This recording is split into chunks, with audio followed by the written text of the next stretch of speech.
Ladies and gentlemen, boys and girls, children of all ages, it's Friday night, and it's time for chaos! They said it couldn't be done. Who is this they? The government. Probably. They said we couldn't do it live and in person. It'd be too expensive. Well, profit and revenue be damned. We don't need health insurance for our employees anymore because some things are more important than your health. And that's bringing people together to play Call of Cthulhu live and in person. And look who we got. We got Ross Bryant in studio. Oh my God, the dream is alive. Let's do it. Nora Ibrahim in the house. What game are we playing? She just showed up 5 minutes ago. We got Rob Kirkovich. Do you prefer Robert? No, Just Rob? just only my parents. What about Robbie? Robbie's more of my hip hop name. How about Robert. Bob Kirk? Bobby Kirk. No, that's okay. the worst. And Bob we is worse than got Robert. an empty chair. Womp. Yes, sadly, in order to afford flying all three of them out and putting them up in a hotel room, we couldn't pay Kate. Don't put this on us. So Also, I like you make it sound like we're in one hotel room. Yeah. We're there sleeping stacked like cordwood, like the Three Stooges. Our little nightcaps going out when we... it's a California Three king. large drawers like Seinfeld. The 3 large drawers. No, I got you a California king with a sofa sleeper. I'm sure you guys are figuring it out. Sure. So it just seems crazy now. We've talked about it enough behind the scenes, and here we're starting, and Kate's not here. But the reality is, in order to do something like this, of this magnitude, to get LA folks and Denver folks out here, we have to record a lot in a row. And Kate has a full-time job. So I had to make yet another very difficult decision and have her killed because I just couldn't tell her no. You mean her character, right? Right.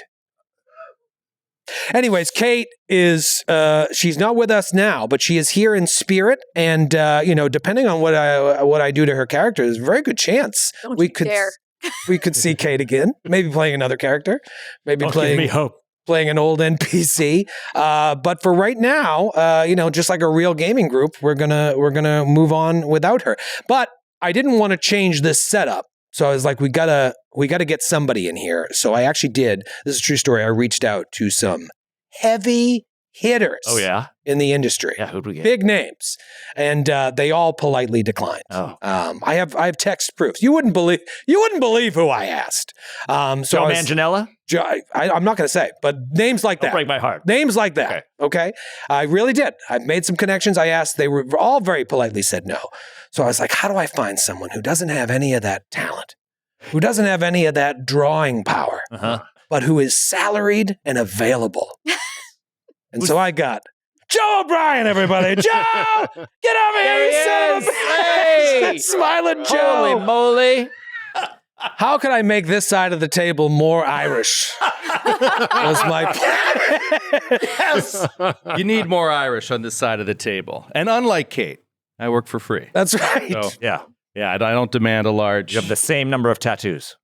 Yes. Highly concentrated. Yeah, the tattoo ratio has dropped considerably. Oh, big time. On the show, which is that's a problem. Yeah. That needs to be addressed. You should get a tattoo of Kate.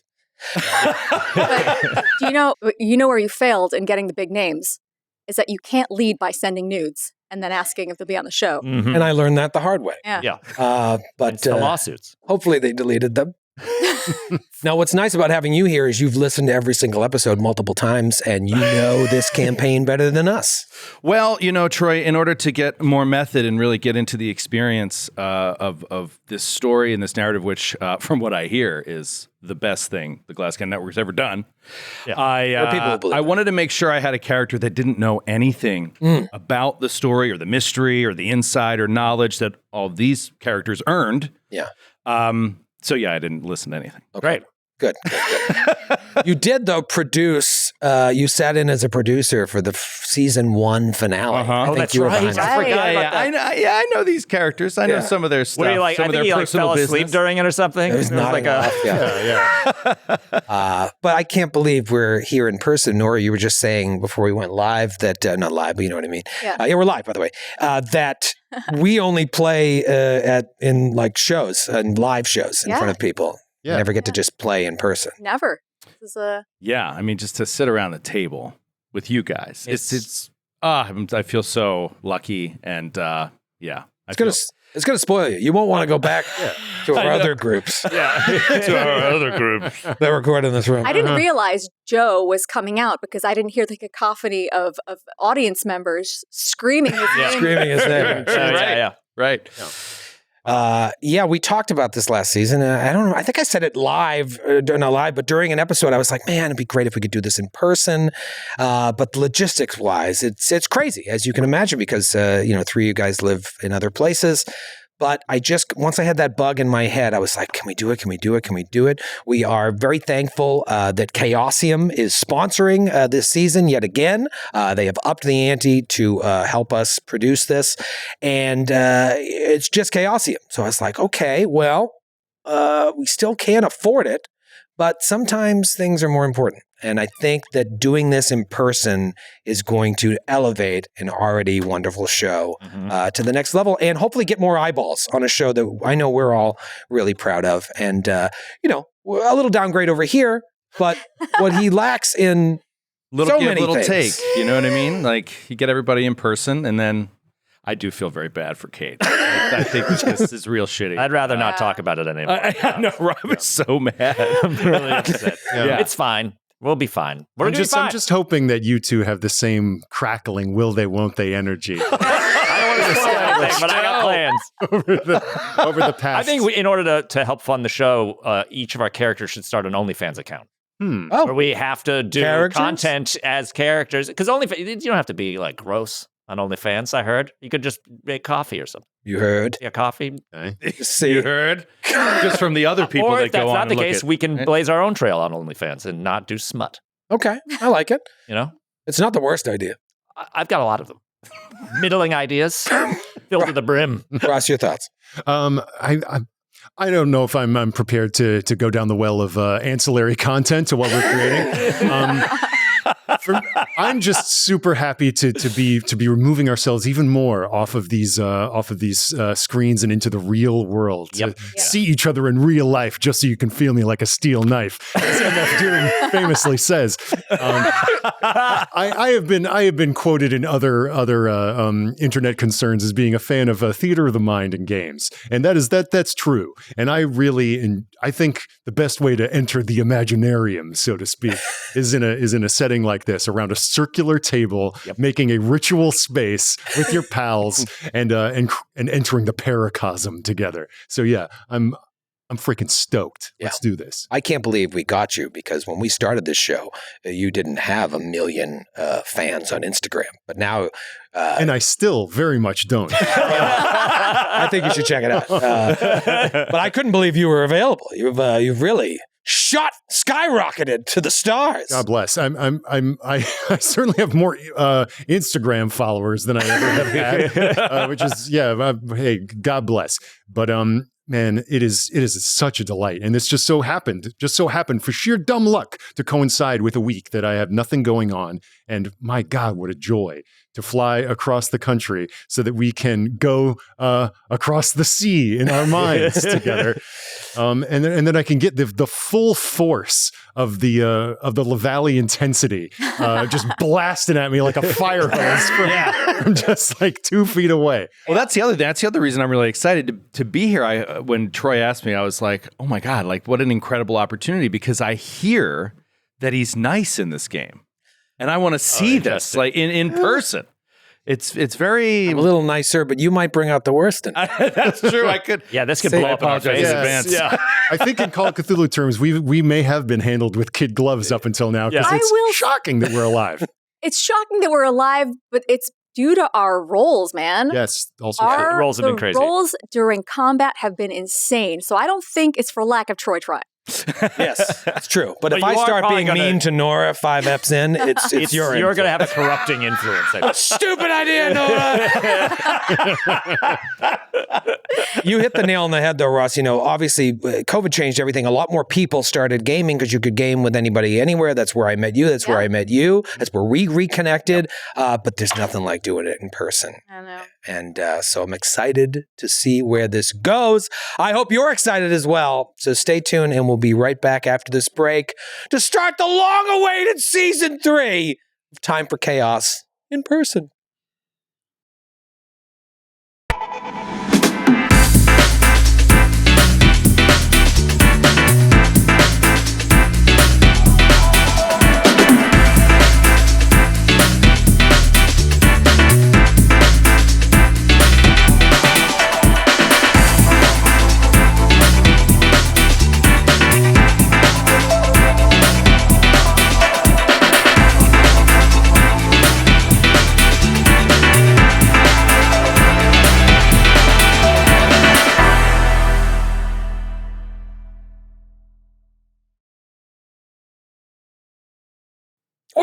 Hope you enjoyed that break. I want to thank once again our sponsor for this season and last season. They are such a wonderful partner, Chaosium. They make the best role-playing game in the world. And I've probably shown this on screen a little bit, but this is Masks of Nyarlathotep. It is 2 books. And for the first time since we're playing in person in this box set, someone just died backstage, by the way. I couldn't believe how big it was. Hit their head. Oh my God, boom, what a passed campaign. out. Smashed their head. They're bleeding out. This is how large it is. For the first time, I can use the physical handouts. I got a whole thing that's about this thick of just handouts. So that'll be very exciting as well. Are there any ones from the last 2 seasons you want to give us now? You know, if I had not sat the way it works in New York is like it's impossible to park because they got opposite side street parking. So I was going to come here 8 a.m., get all my handouts, do all like a teacher setting up for class. And I just had to sit in my car for an hour with my laptop waiting for the street sweeper to go by so that I could come in. So I did not do that. But graciously, Michael, who we've talked about ad nauseum over the past few seasons, my backstage help, he is here. Providing backstage help, and he set up everything. He did some cutting of some handouts. So in case you guys get any handouts today, I have all of that. Right. What the hell? Where do we even begin? I have an idea. Okay. After season 1, it was season 1 finale, 5-6 hours long. Season 2 finale, 5-6 hours long. The amount of work and prep that goes into that. The last thing I want to think about after that's done is next season. But in both instances, I either text or emailed you guys and said, so what's next? And so I did that at the end of season 2, and you all immediately decided Shanghai. You wanted to take the slow boat to China. Yep. And I was very surprised. Yeah. Yeah. And then we didn't hear back from you for 4 months. Yeah, no, Yeah. at least. It's been like a year and a half. It was like Sopranos level breaks between seasons. You guys chose to go to Shanghai. Maybe I'm spoiling too much, but we're going to get into it anyways. Very, very interesting. And so I think this is going to be the best season ever. There, I said it. The best season ever. If you know, you know. This has the potential to be really exciting. So Shanghai's the best? Shanghai is just pretty fucking amazing. And for you who, limited Call of Cthulhu experience, but intense Delta Green experience, this is a great place to jump in. I'm very excited. Now you're playing Margot. No. Okay. Margot was a character that was on the show, Joe. Yes. Okay. I do know that Kate much. Yes. Samus, do you know? Yes, I am familiar with Kate. She would have been where you are right now. You can reach out and touch her. Well, this is very exciting. I think the best way to start, because I don't even know where to begin, is just with a recap, with a very do it. overwritten recap. I'm actually relying on this because I did not do enough. It's very important. Well, you know who did a lot of work. Oh, Nora, show it. Let's talk about this. Putting us all to shame. I rewatched every single episode and took notes again because let's be honest, my notes, I could barely read them for the show. And if we were going to be totally honest, couldn't find them in the first place. So I was like, well, shit. So I went and rewatched every single episode, took 2 whole notebooks full of notes, episode by episode. It's insane. And I did not have a conspiracy theory board because TSA would not let me have that, through travel. But I did make some loose ends notes. I did an inventory list. I'm fucking ready. I walked in. You guys were already here, and I mean, you were like Charlie Day in It's Always Sunny. Yes. You were just pacing around like, and then we met Robert Houston, and then the lawyer gave us heroin. What is going on? Hi, Nora. Yeah, that's intense. So you know this probably better than I do in terms of the nitty gritty of what you've actually discovered. Troy, she wrote down every role. And I saw that in the margins. Well, because there's been so many times we're like, but did I succeed on that? And and now I could be like, every yes role. Did you get like a 4.0 GPA in college and high school? That type of note taking, you're like, listen, there's no way. Fairuz is very close to my heart for many reasons. And, amazing. And, yeah, that's one of them. Insane. Well, I'll do my Play best. Call of Cthulhu, they said. You'll have fun. And then suddenly the madness Are and you OCD? crabbed script of a character starts to invade real life. Well, we've made another big change this season. We have moved off of that old virtual tabletop and we've moved over to Foundry virtual tabletop. We use it for our main show. I use it for everything now. And Michael, yet again, golf applause for Michael.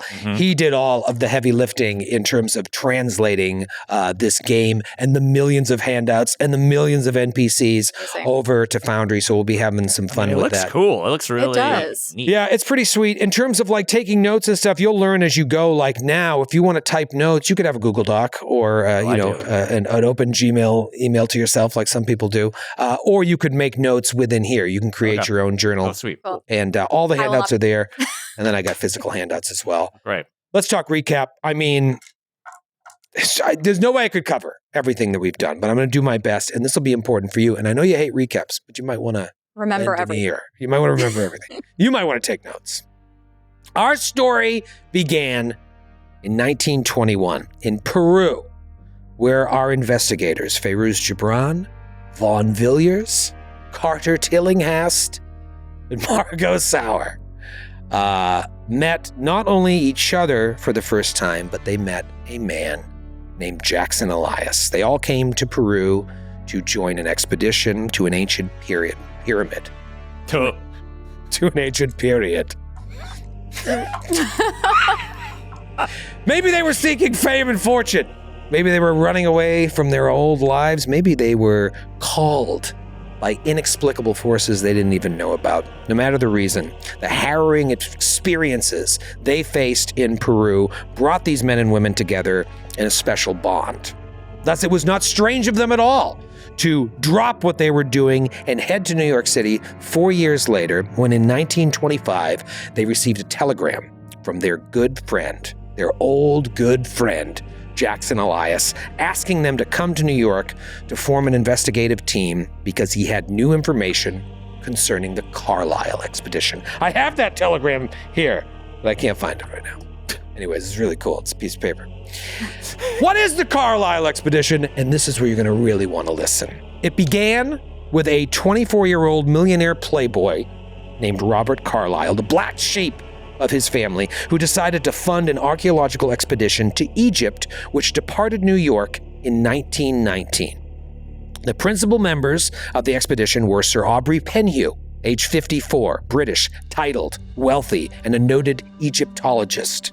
Hypatia Masters, age 27, a beautiful society girl and photographer, and a linguist as well. Jack Brass Brady, age 36, a mercenary soldier, former Marine, weapons expert, Carlisle's confidant and bodyguard. And Dr. Robert Houston, aged 52, a fashionable psychoanalyst and interpreter of dreams. The expedition members left New York and sailed to London to consult with Sir Aubrey Penhew on matters concerning ancient Egypt. They then traveled from London to Egypt to begin their excavations, where something was allegedly discovered but not reported about. From Egypt, they then traveled to Mombasa, Kenya, where they went inland at a certain point and vanished.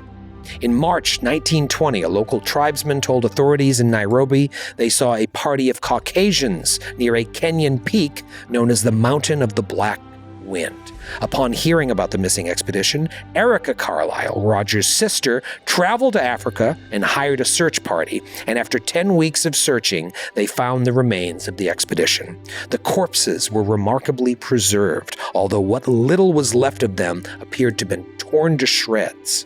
Very, very strange.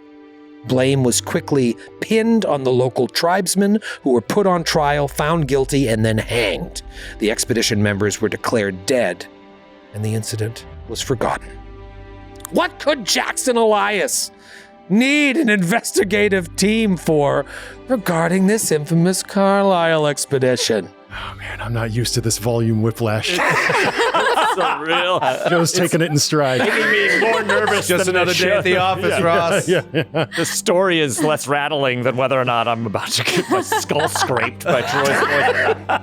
Keep it going. Yeah, I'm sitting over here like Keep the Maxell tapes guy. I'm sweating. What does Jackson Elias know about the Carlisle expedition? Well, you show up at his hotel room. You show up to the Chelsea Hotel right here in New York. Let's all visit it tomorrow night. We can go together. We could do that because we're in New York. OnlyFans. You walk in. Film it. Put it on OnlyFans. Am I the only one thinking outside the box? I'm warming up to it, man. Everything is content. We gotta do this, baby. Is content. Content is king. Only if it's 1920 smut. Yeah, exactly. Showing some ankle. Is that an ankle? Well, yeah, we have to shoot this on 8mm. Yep, cheap. Very cheap. You walk in. Nobody answers the door. You walk in on Jackson Elias's murder as men wearing strange tongue headdresses jump out of the fire escape into the night. As you begin to investigate the murder of Jackson Elias, you learn that after leaving Peru, he eventually ended up in Nairobi, Kenya, looking into a cult known as the Cult of the Bloody Tongue. From Kenya, he went to Shanghai, China, then a brief stop in Hong Kong before heading to Cairo, Egypt, then to London before returning back to New York. Somewhere along the way, a few things appeared to have happened to Elias. One, he uncovered some knowledge that the stories of the Carlisle expedition's demise may not be true, and he became obsessed with finding out the real truth. His sanity slowly began to erode, and he caught the attention of the cult he was looking into, who eventually took his life in New Misr. You follow a horrific trail of evidence that leads to an epic showdown at an African antiquities shop in Harlem called the Misr House, with the Cult of the Bloody Tongue, where the cult leader, dozens of cultists, and a bunch of New York City cops were all murdered. Some of them at your hands. That's the episode that you produced. Ah, yes. You remember it well. You remember well. Every line.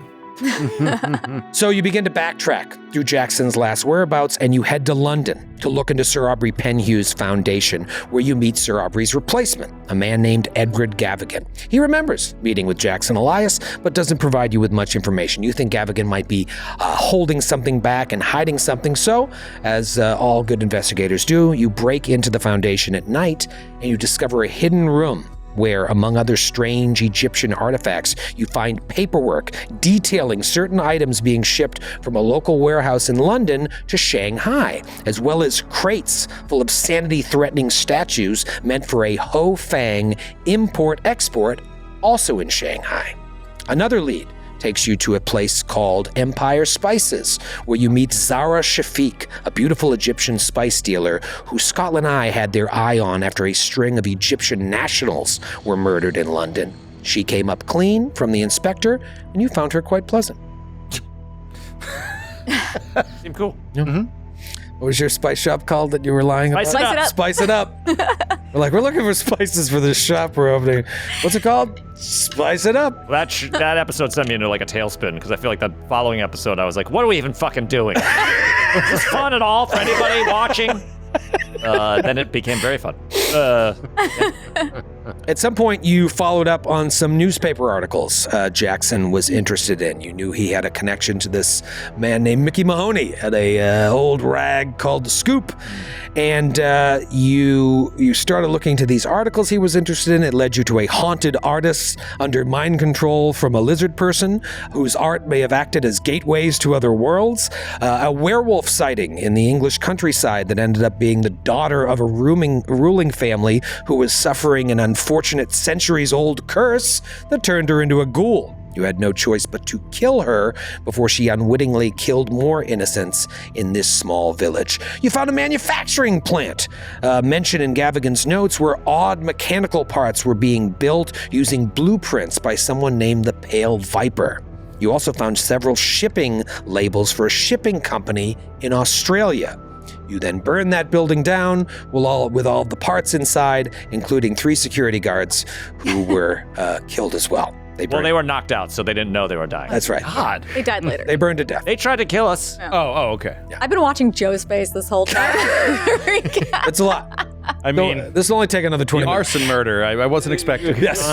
See that coming. Well, they put him in an outhouse, be like, oh, the fire won't spread, and it spread. And It was hilarious. It was the one time we're like, let's not be murder hobos. Yeah. And we were, in fact. And the Best wind laid blew a plans. certain way. It was also like a fight where I think they were armed with like butter knives and nearly killed us. It was like something where we were Yes. fighting through the gate. Like it went to hell in a handbasket immediately. He, Like, all right, we he got made this whole- every single Lux McNulty ever all we made. got to do is break in. Failed this, fumbled. And it was so loud, the guards came and they're fighting We were like through fighting the gate. through the It's fence. awesome. Yeah. It was sloppy and awful. Yeah. And this was, sorry, once again, in London. Yes. So outside of London. In the city. No, it was outside of London. outside. Just the city. outside. Yeah. We were in a town. But within last season. After having his sanity whittled away to almost nothing after the events of Peru, New York, and the horrors of London, one of your own, Von Villiers, decides to visit his family's home, Eagles Grange, an estate in the English countryside. He arrives to find that his domineering mother has turned Eagles Grange into a bed and breakfast, full of interesting characters, including a medium who, while doing a seance with you to contact perhaps the ghost of Jackson Elias, is possessed by the elder god Nyarlathotep and erupts into a ball of flame. Vaughn, realizing his mental state at this point would only put the group into further danger, decides to stay behind and convalesce in Eagles Grange. So you recruit an Irish firebrand named Desmond Mahoney to join the mystery squad. Nice. Yeah. An Irishman in here? Oh, yeah. We're I Irish. like it. Oh, yeah. Right. And that was Vicky Mahoney's nephew? Nephew. Yeah. Yes, Correct. Vicky Mahoney of The Scoop. Real fun character. One day, you decide, you know what, something is not sitting well with you about Edward Gavigan and Zara Shafiq, so you tail them, and as you do, you find them meeting up together at an art exhibit where they discuss you, the investigators, with the shipments as well. Something about interfering with the shipments, friends of Jackson Elias. Maybe they know more than they're letting on. While out shopping, Carter is taken by a couple of men and brought to an Egyptian Got a nightclub. sweet leather jacket. He did get a sweet leather jacket, which gave you like +1 armor. Or It something. did. Oh, yeah, I remember that. I want to return to the shopping. Still You, got you that. were Yeah. out shopping? I wanted to. For what exactly? Well, I think because Rob Kirkovich looked in the rule book for once and was like, wait, if I got a leather jacket, I got armor. And so, Oh, so you were Made sure- literally going to buy a leather jacket? yes, Yeah. perfect. Got it. He survived thus far with no weapons and I no had a armor. knife once. Once. One time. Yes. Thick London leather. Yep. Yeah. But you're out shopping and you get basically kidnapped. These guys throw you in a car and you're taken to this nightclub that your associates had visited earlier, the Blue Pyramid Club, an Egyptian nightclub, where Zara Shafiq reveals that Edward Gavigan is a very dangerous man, that he is not only behind these Egyptian murders, but he is the leader of a cult known as the Brotherhood of the Black Pharaoh. She is involved as well, but she got involved because she moved here from Egypt and just wanted to feel closer to her homeland. But Gavigan has turned this into a whole other can of penises. It's not in my notes. He must be stopped. You writing all of this down, Joe? Can of penis. That's in our items, the can of penis. Yes. I'll write that in It's the +1 inventory. can To of your penises. inventory. Yeah. That to, You throw it on the ground, it just explodes into a bomb of penises that do 1d4. It's always shocking. Impaling damage. Someone Everyone's gives you a feet are can of cartoon, peanuts. like trying to run on them. Whoa! On an extreme success, it does 1d4 Every April impaling 1st, someone gives me a can of peanuts, and then I open it, and once again, I'm shocked. damage. Christmas morning, you run to your stocking, just hoping upon hope there's a can of penises. Is it like a peanut brittle? Anyway, Yeah, it was the The prankster. prankster snakes. that's fun. We can have that for your OnlyFans page. We're generating content, baby. This is good stuff. This is all great. She believes this murderer cult leader, he should be stopped. And she says there is a major rite happening outside of London at an estate he owns called the Misr House. I'm going to help you take him down. Here's how it all goes. Here's the sign. Look out for the sign. So you head to Misr House. You disguise yourself as cultists, I believe, and await the sign from Shafiq. But things get crazy very quickly. Can I ask you a question? Please. I want to picture this properly. Yeah. How do you disguise yourself as cultists? We Is it found literally like no, we dark literally robes and found hoods the and robes stuff? Oh, yeah, that they you got use it. like on the third floor. So you're hooded, cloaked. Yes. Yes. Yeah. Which is much better than our previous disguises, which were like bad wigs. Oh yeah, we were wearing wigs and stuff yeah. for some reason. Yeah. Yeah, and when you infiltrated the Cult of the Bloody Tongue at Juju House, there was no sneaking in because they were all naked and cavorting, and it was a monster. It was a whole thing. Anyways, here... Yeah. They were busy getting busy. They were busy getting busy. It was a sex orgy. And Troy also one time had to, in detail, describe a vision of a death orgy or something on a pyramid. Yeah. Remember that? Yes. And he just it was hilarious to watch him try to not get canceled in real time. Yeah. As he spent 5 minutes describing there was animal sex as well. And there was people were killing each other while having but it was like, they are fornicating on a pyramid, just very technical. Like you were reading it it was very. But these themes keep coming up. Like there is the sex and death is all tied into these cults. They are doing it while stabbing each other. It's very, very intense. Anyways, Cronenberg shit. Oh, yeah. things get very crazy very quickly. You find these prisoners in the basement of Misr House, one of which is Inspector Barrington from Scotland Yard, who you've been communicating with. But now he looks like he's been in prison for weeks, even though you just saw him a couple days ago looking fine. Immediately you realize, oh fuck, at some point, someone must have transformed into Barrington to check up on you or perhaps lead you astray. So now you start worrying like no one can be trusted. There might be fucking shapeshifters out here. Yep. You head to the ritual, you hide among these cavorting cultists and watch in horror as it's like a new initiation ceremony, and they are like beaten with ceremonial clubs. Some of them are like lightly tapped and other guys are like Bo Jackson getting smashed. And some of them die and the rest are rewarded by making it into the cult. Then the prisoners are brought out one by one and tied to these pillars where Gavigan and the others beat the life out of them with clubs until Gavigan turns his club around with a spike sticking out of it and buries it into the heart of one of the prisoners. He raises his hands to the sky and cries out, "That's your signal. Let's make a move." But oh shit, 2 winged creatures from another dimension appear and begin tearing apart the prisoners and the cultists alike. Amid the chaos, you run in and kill Gavigan, but then Shafiq turns on you and uses her magic to nearly annihilate you. However, you injure her severely. Somebody hit her with a shot. You were on the ground and shot her. I was on the ground and shot her That's 3 right. times, and then previously she got shot by Margot once, I believe. Yeah, I She think also made Margot like a with leather shotgun. armor out of her own skin or something. Yes, she because armor up. Yes, She she had- cast some spell on herself that she grew this extra skin that was absorbing the damage, Yeah. but you lit her up. Yes. And it's a good thing you did, because she clearly had some magical powers, had been bullshitting you all along, wanted you to eliminate Gavigan so that she could take over the cult, but now it's just craziness.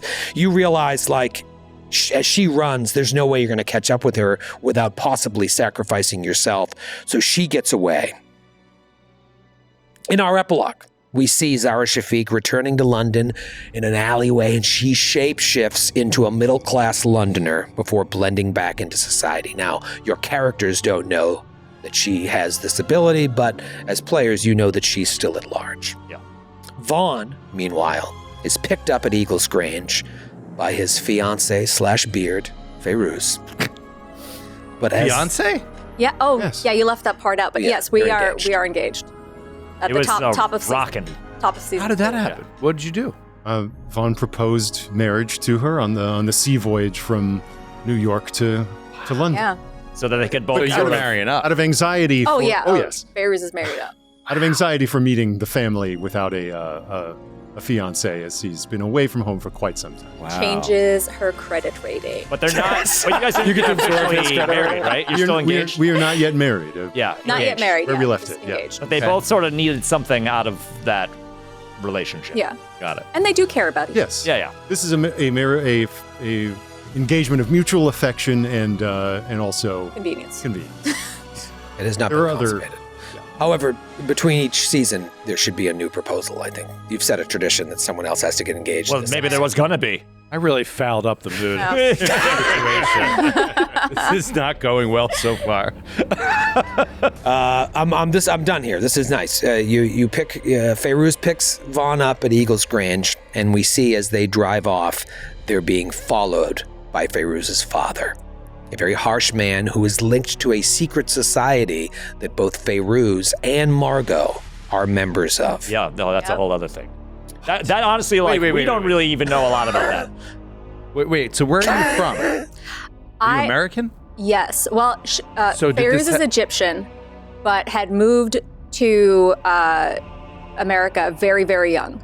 And she's a postgrad student at Miskatonic, where her father is a professor. Okay. She is studying. So did this epilepsy happen in America? No. So your father was in London? Yes, that was a reveal. because somebody called her to ask for her dad for her hand in marriage, all proper, unbeknownst to Fairuz. So Fairuz does not know. Oh my Nobody gosh. knows that he's Yeah, earlier in the season, he let slip that they're in London. And he calls in like the middle of the night, and the dad's like, "Who is this?" Vaughn couldn't resist paying homage to tradition. Yeah. But But also forgot to say his name when he called. her father also showed up at the at Erica Carlisle's fancy ball In season 1. in season 1. With So his he's been mysteriously sweetheart on his- around, like some floozy Yeah. Wait, on what his does arm. he do? He is a professor at Miskatonic University. But there was But also what? a dream sequence that happened, right? There was like a flashback where it was like Fairuz's mother giving birth to a daughter and came out of like a complete haze, and he was standing there like 30 years prior or whatever it was, and he's like, "You have a boy and a girl," or something like. Oh yeah, you forgot the. Oh yes, you found your estranged brother that you didn't even know existed in London. Fairuz's mother died mysteriously, Oh my God. and she has this. There's layers to this onion. She has this diary where she of hers.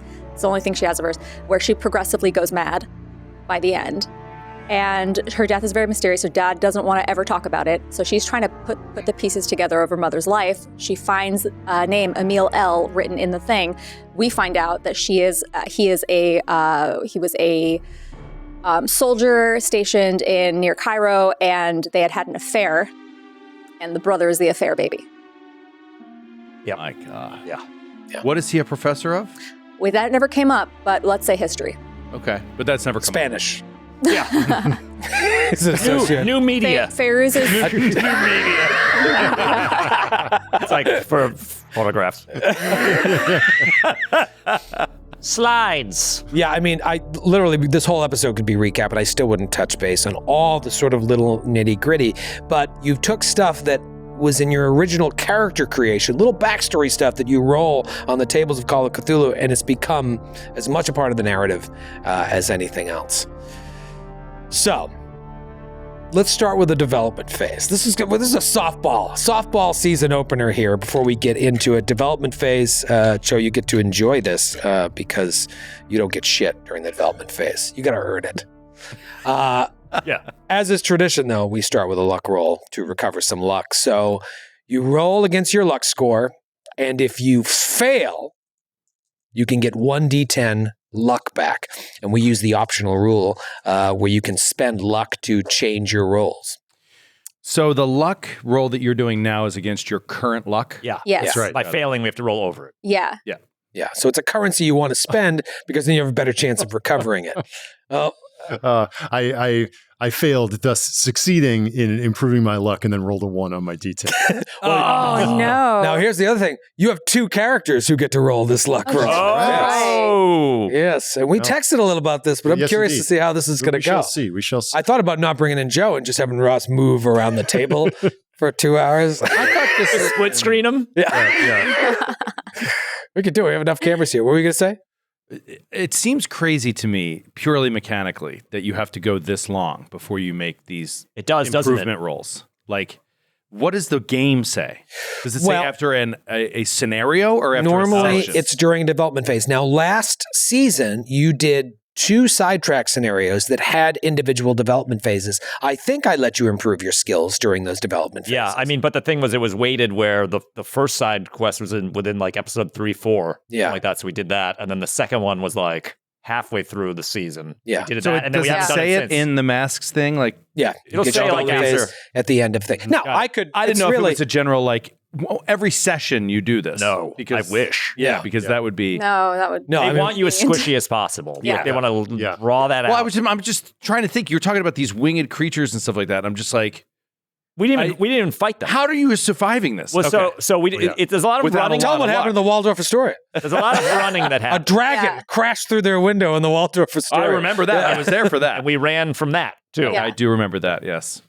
Yeah, I mean, now that you've survived as long as you have, and you're starting to read tomes and unlocking, losing sanity, unlocking Cthulhu mythos. I think Feyruz has the ability to create a zombie. You've learned your first spell. Yes. Well, you have don't you have a scepter? I do have a scepter that we took that Desmond has the 2 scepters from Gavigan. Oh, that he's he got rose. those, the hammer and the sickle. Yeah.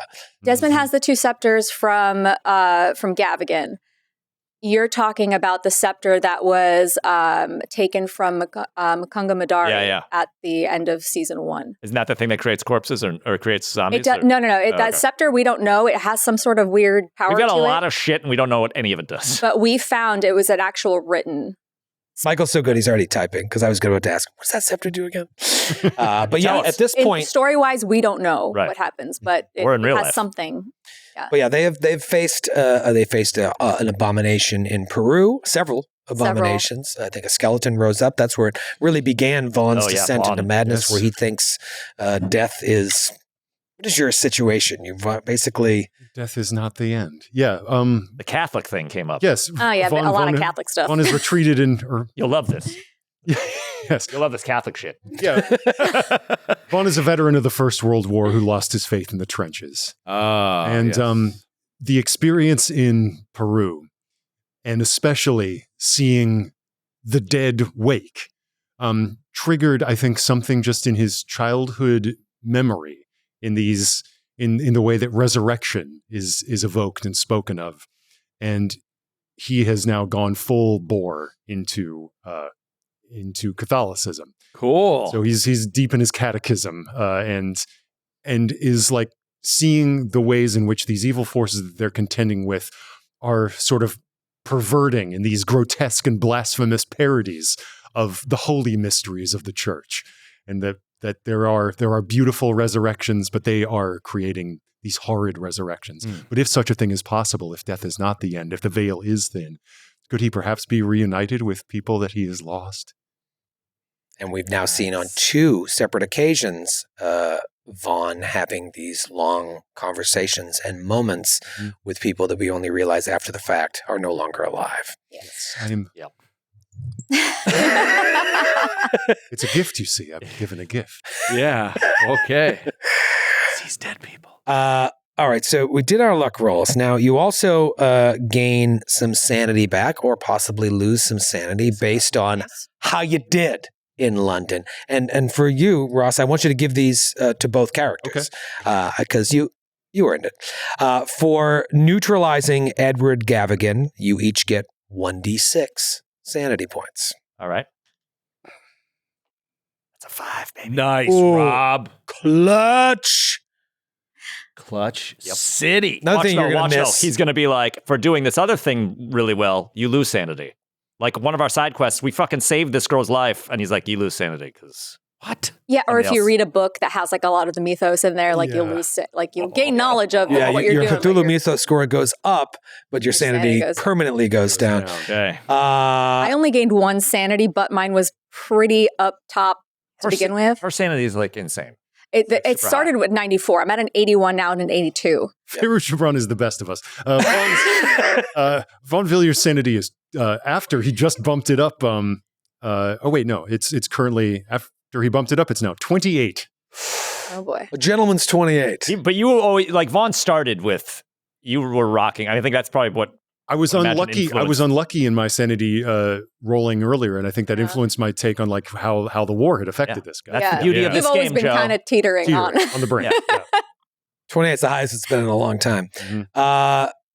Now, let's see. You broke up the cult. Yep. I'm going to say you probably, it's hard to say whether or not you eliminated it, but getting rid of Gavigan is going to at least take them time to recover. Give yourself another D4. Oh wow. For luck or for sanity? For sanity. Another D4. All right, let's go. Come on, please. Okay, 3 for that. What is your total right now? I'm at 67 right now. Oh, what the? Okay. Thought I was going to come into this the most sane person, but I think guess Margot not. had the highest. Yeah, Margot was like up a there, too. 90. Yeah. 90 luck, 90 How do you do sanity. that? You just rolled that? Well, your power, it's all based on your Yeah, original but I think it powers. was a roll. It was So just I like think during character natty creation. It was, 18 yeah, I on the... think during our Wow. initial character. By eliminating Gavigan and not eliminating Zara Shafiq, you've basically put her in a position where she could either take over the Brotherhood or do other things. So I'm going to interpret that lose 1d2 sanity. Okay. Could have made that worse, but that to me, Lame. without knowing exactly what her machinations are at this point, Mm. you will lose 1d2. Alas. Now, part of the development situation, you can do a lot of different things. And we did this between seasons last time to get yourself in a better mental state for the rest of the journey. Now that you have some downtime, because we'll talk about like, how long do you want to stay in London? How long?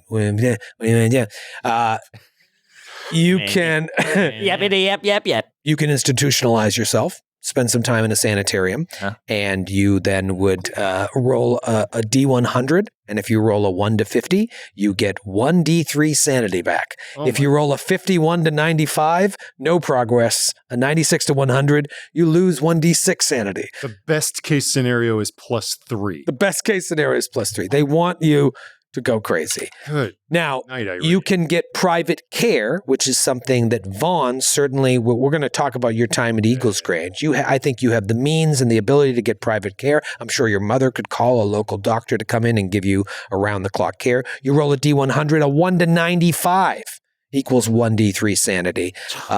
96 to 100, you lose 1d6. So please, I'm going to say you got private care while you're in Eagles Grange. Okay, hey, fancy psychologist or psychoanalyst maybe comes by at my mother's behest. I'm getting that sweet 3. Yeah. All right. Get your 1d3 sanity back for your private. Yeah, so you can still just get one. Oh, good Lord. D3. It's just so bad. I'm like, why can't it be a d6? Okay, I rolled a 3, so 2. Hey. it ain't nothing. It ain't nothing. Now, that's what you did at Eagles Grange. Now you got to think about what are your characters doing before you get on this boat to China. You can go to an institution if you feel like, you know what, I need a break here and I'm going to adjust the calendar based on your decisions. You can seek private care. Maybe someone would loan you the money. You can also do self-help, which it would be a little scene that will play out. I think all of you should take advantage of this. You twice over to have the chance to gain back 1d6 sanity. Ooh. You could fail and lose a sanity. However, if these scenes that we play together involve one of your key connections, be it a person or an object from your backstory, you get a bonus die on that roll. Right. And you get a chance at 1d6. Love that.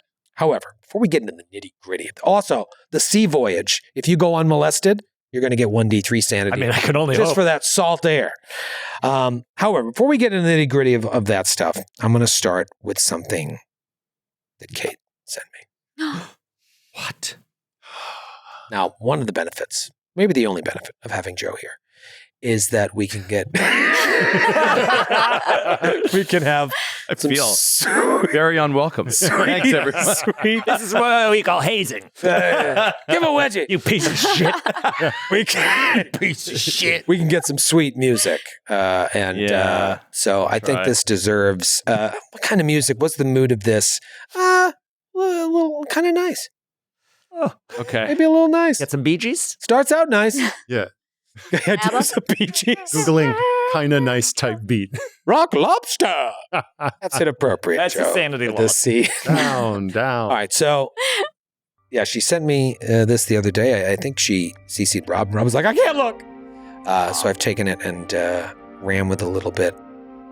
We had all those epilogues to end the season, and now we come up on Carter sitting apparently alone at a table in a dimly lit restaurant, presumably in London. He seems, maybe you seem on edge. You're fussing your shirt sleeves, collar of your jacket, checking your reflection on the back of a spoon. Of course, you still have a mask covering half of your face because you were kicked in the face by a horse. A horse that left right. an entire chunk of your face missing. What does your mask look like? It's just plain white. It's like, you ever see Boardwalk Empire? The guy's got, Yeah. face that's supposed to be, it was often used for World War I veterans, where they would, craft half a face to cover up a wound or whatever. But is it painted now by Margot? I don't know. Let's find out. Show me who I am. That's where we ended last season. That line got me. I mean, you should watch back. Looking at your reflection, and in the reflection of that spoon, you see someone walking up to your table. You get up, walk around, pull a chair out, and Margot sits down. I imagine, as always, things are a bit awkward at first, but by the end of the dinner, a couple of wine glasses deep, the mood's lively, and you're laughing and talking, and we're just kind of seeing this from different angles. Sometimes voyeuristic, other times just in close and intimate. And the mood is lively, you're having a good time, and at the end of the night, you see Carter walking her back to her hotel room door, and without missing a beat, Margot grabs your face with both of her hands and gives you a kiss goodnight. Half mask, half real lips, and then goes into her hotel room. Now we see them out at a cafe, sitting at a table by the front window, and next to the door you're reading a newspaper or something, and Margot's just sketching the other patrons. And as she's sketching behind you both, someone else enters the cafe, and you notice Margot stiffen ever so slightly, and her eyes sort of follow the trail of this man as he walks up to the counter and places an order. Margot, you notice she stops sketching and kind of buries her head in a notebook. I would say that it's noticeable enough that you're concerned, but for some reason you don't press, we'll say. And now we move forward in time again, and you're at another dimly lit bar, drinking pisco sours together, reminiscing about the old days, perhaps not talking about the days to come. Carter, your eyes are half open, and we see that your mask has been engraved and painted. The lines are bold and flat and expressive and follow the contours of your face. Margot's leaning on the bar, admiring her most recent work. And she looks at you with playful eyes and nods towards the door of the restaurant. They down the rest of their drinks. Carter takes her hand and they leave. Now they're outside of her hotel room yet again. She kisses you again, only now she opens the door and pulls you in. Carter, you Keep going. You wake up, close up on your face. Sun is streaming in through the window. You sleep with your mask on? It depends on how drunk I was the night before, I guess. I feel like the mask is off in more ways than one. As you wake up, maybe you instinctually feel around for it. And as you feel around, you realize the bed is empty. And where presumably someone else was is a golden mask and a note. I have this note on Foundry Virtual Tabletop. Do you want me to read it? Or do you want to read it? You can... Oh, fuck. Have it right here. Beautiful note. I think you should read it in case we get the chance to have somebody else read it. Okay. I'll read it and then I'll share it with all of you. It says, right away, you notice Margot's handwriting. My sweet and honorable Carter Tillinghast, I can't do this to you. I can't drag you into this any further than I already have. They are always watching. They know about you. And they know I have not been doing what they asked of me. in all caps, and they are coming. Your fate is intertwined with the Order, and it's all my fault. All of your fates are, in caps again. Immediately you're like reminiscent of reading Jackson's letters when he seemed like he was slipping. Margot has always had very strong sanity, but she is shaken, and you can see it in her script.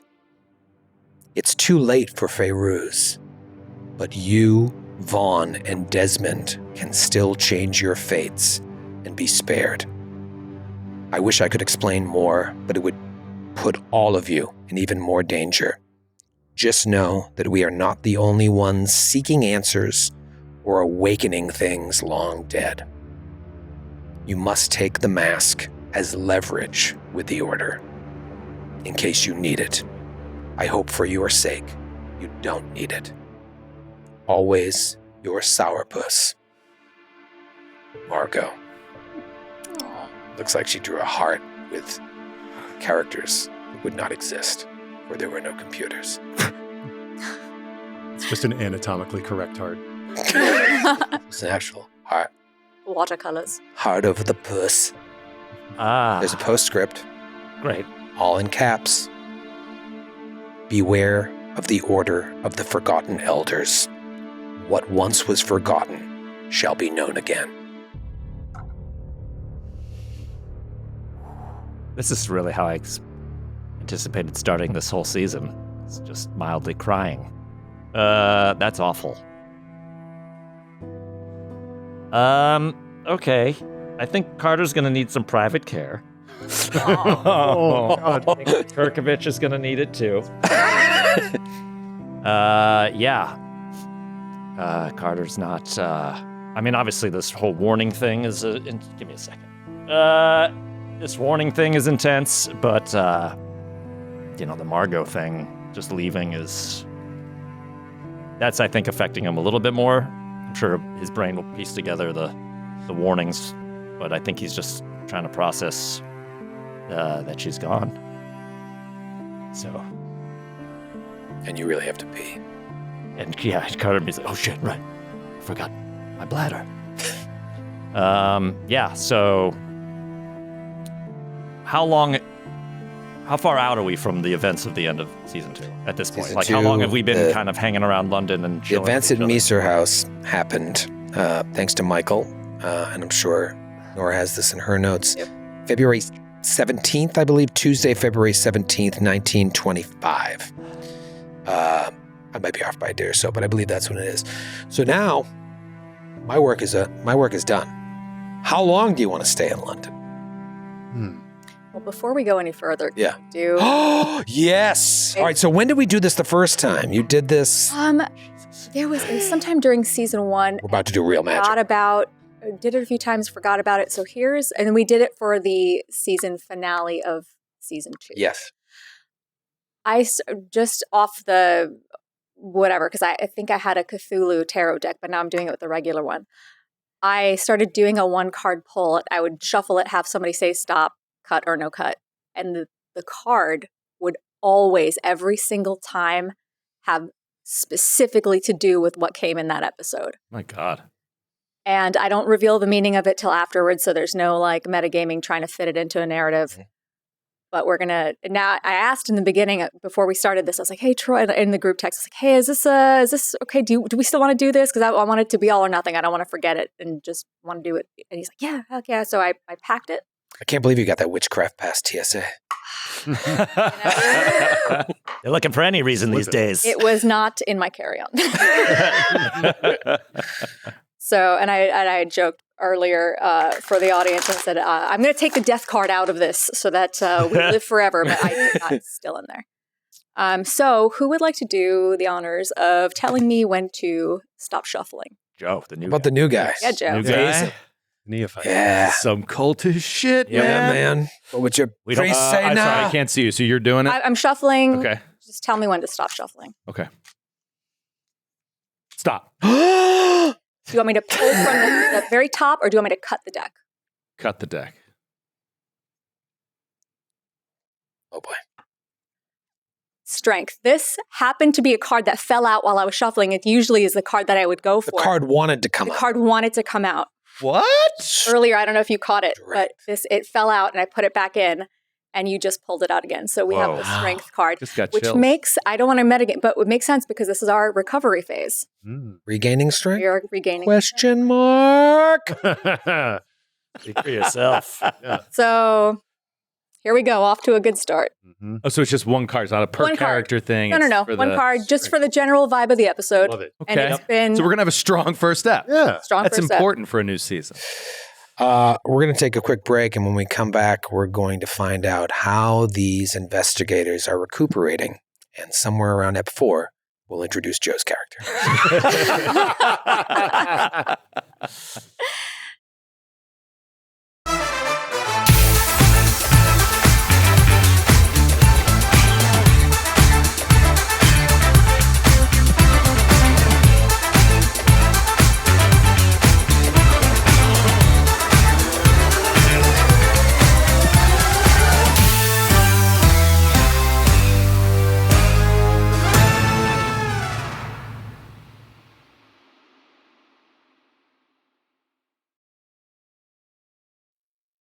Folks, we are back. You know, you can play together in a room together, but you don't really get to know someone until you urinate next to them. So that break, I learned a lot. Yeah. Mhm. Guess who had the strongest stream? Find out next week. Folks, we are deep into it now. I said right before we came back, I think now I feel like we can do this. We're getting a little more comfortable, getting a little more loose in the stewed. I could use some more. Loose in the stew. Loose in the stewed. There's pills you can take for that. Have loose steweds. Well, also, in addition to being on the same pee cycle, we will be in the same stewed cycle. Yep. Same you go. stewed cycle. You have your own private restroom, basically. You suffer from weak streams and loose stews. There's the title of the app. Weak streams and loose steweds. Joe, I hope to get to you at some point, but this is informative. No rush at all. You I'm get having to a great time. watch the masters at work here. Yeah, for real. These three. I think, man, after that, I feel like Kate is here, which is nice. Yeah. You know, I'm glad that she did that. I feel like the best. Think of this in terms of like this is a TV show. Thing is, as sad as it is, Kate's not here. That's exactly what would happen in a show on Yeah. TV. You know, You'd have will to they have or a won't they? Will they or won't they? heart-crushing moment. Gone. Yep.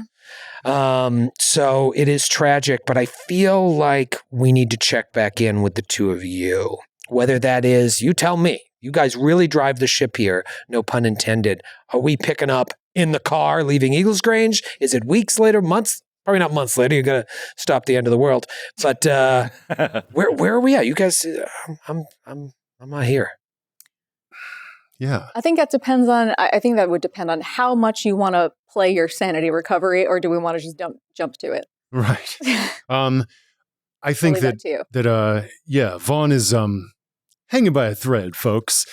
He's suffered a lot. And even after what we've just done, he's gotten back his bearings, but he's nowhere near where he was. And but he really, really wants to engage in the great work of the he rolls his eyes a little less each time he says it, Mystery Squad. And he takes great comfort in being around the people who've been through these experiences with him. So, gosh, maybe he wants to, especially since home is now its own form of stress. that just being in what was his boyhood home, he now has to like step out to go to the lavatory and bump into like a real estate agent from the suburbs. It's just like, my God. And I think he might suggest going out into the country or perhaps to a seaside holiday, maybe just for a week. So and to rest, to recuperate, and maybe seek some aid and to get that foundation on firmer ground again before he feels confident returning to the breach. I like that, especially since we have had so many clues of us being followed throughout this whole. So I think if we were we do have several books that have not been read yet. I think Pharaohs would love a little privacy to dig into those books a little more. Might want to keep those away from Vaughn. To even stare at those would drive him mad. But how are you faring, darling? Not so good? Okay, I'm going to keep reading this. Just taking the air, darling. Just taking the air. And so gosh, yeah. So imagine just like a very just slightly off version of a seaside romantic vacation, like a fine hotel by the shore, hilly crops of seaside mountain. It's April, so it's not as though you're out taking a dip. Well, you're still in February at this point. Oh yeah, so it's wintry. Yeah. So it's the sort of a severe beauty of the coast. A lot of shawl collars. Yeah, you're getting great rates though because you did visit the beach during the winter. You got to go in the off season. Stay in a nice place. So yeah, like high collar up against the wind, just staring out into the sea and imagining what awaits out there and trying to take comfort in the steady lapping of the element. Just lighting one cigarette with another as he does so, while perhaps Pharaohs is like, kick back with a good read. Yeah, I love how this is like, oh, it's such a romantic vacation spot, so I could read in private. Just a good summer book like narcotic manuscripts. Found in human skin. Yep. And one skin that we're unidentifiable. Yeah. Oh, right. One of them, not leather. It's some sort of unidentifiable skin. You have collected several tomes. You have been reading the narcotic manuscripts. You completed your initial reading of it. Michael made this amazing document for me that shows all the tomes you've discovered and where you are at in the reading. The way it works with tomes is when you begin, once you finish an initial reading, which sometimes will require a reading roll, other times, like this is written in English, I don't think I made you roll it. You lost sanity initially, and your Cthulhu mythos rating went up. Yes. When you complete a reading, you lose more sanity, your mythos things goes up again, and you have a chance of learning spells. You are not there yet with the narcotic manuscripts, as it is a major tome that you think will take you into the fall to finish. However, you did finish a full study of Africa's dark sects. It's impossible to say. Yes. SEC. Africa's dark sect. Africa's dark sects. You lost some sanity, you gained some Cthulhu mythos skill, and you learned the spell Create Simba. Yes, that's right. Which is a like zombie-like person. That was what's his name's wife was turned into one. Millie Adams. Millie Adams. You learned a spell? I did. I haven't used it. Haven't used it. Mm-hmm. But I did make specific requests previously that if Pharaohs dies, I want her resurrected as a Simba. Yes. Okay. And they all were like, okay, we'll do that. You got it. As you wish. Margot completed a reading of Amongst the Stones, also an English tome. She lost sanity and gained Cthulhu mythos skill, but did not learn any spells. There are 3 other tomes that you have in your possession that you have not begun to dig into from our notes. Sélection de livres divins in French. You have Life as a God in English, which someone began perusing, I believe, but has not finished an initial study of, and then one that sent both Pharaohs and Nora into a tailspin. Song of the Jinn, which also, and that is in Arabic, which Pharaohs speaks. Yes. But you were a little shy about that one. Are there any of these that you'd like to begin reading? Definitely. But I thought that there were 3 Arabic books, but that was we only got to quickly read one of the titles. It's possible. I'd have to look back at my notes to see if you found other tomes that were actually important and looking. If that's like the only important one, that's fine. But I know that we picked up 3, but we were running on time because the ritual was about to start or soon was starting. Yeah, I think in my I'll look to make sure, but I think that was the one that was relevant. It's a question of whose notes I trust more, having seen what she's done. Having seen what she's seen.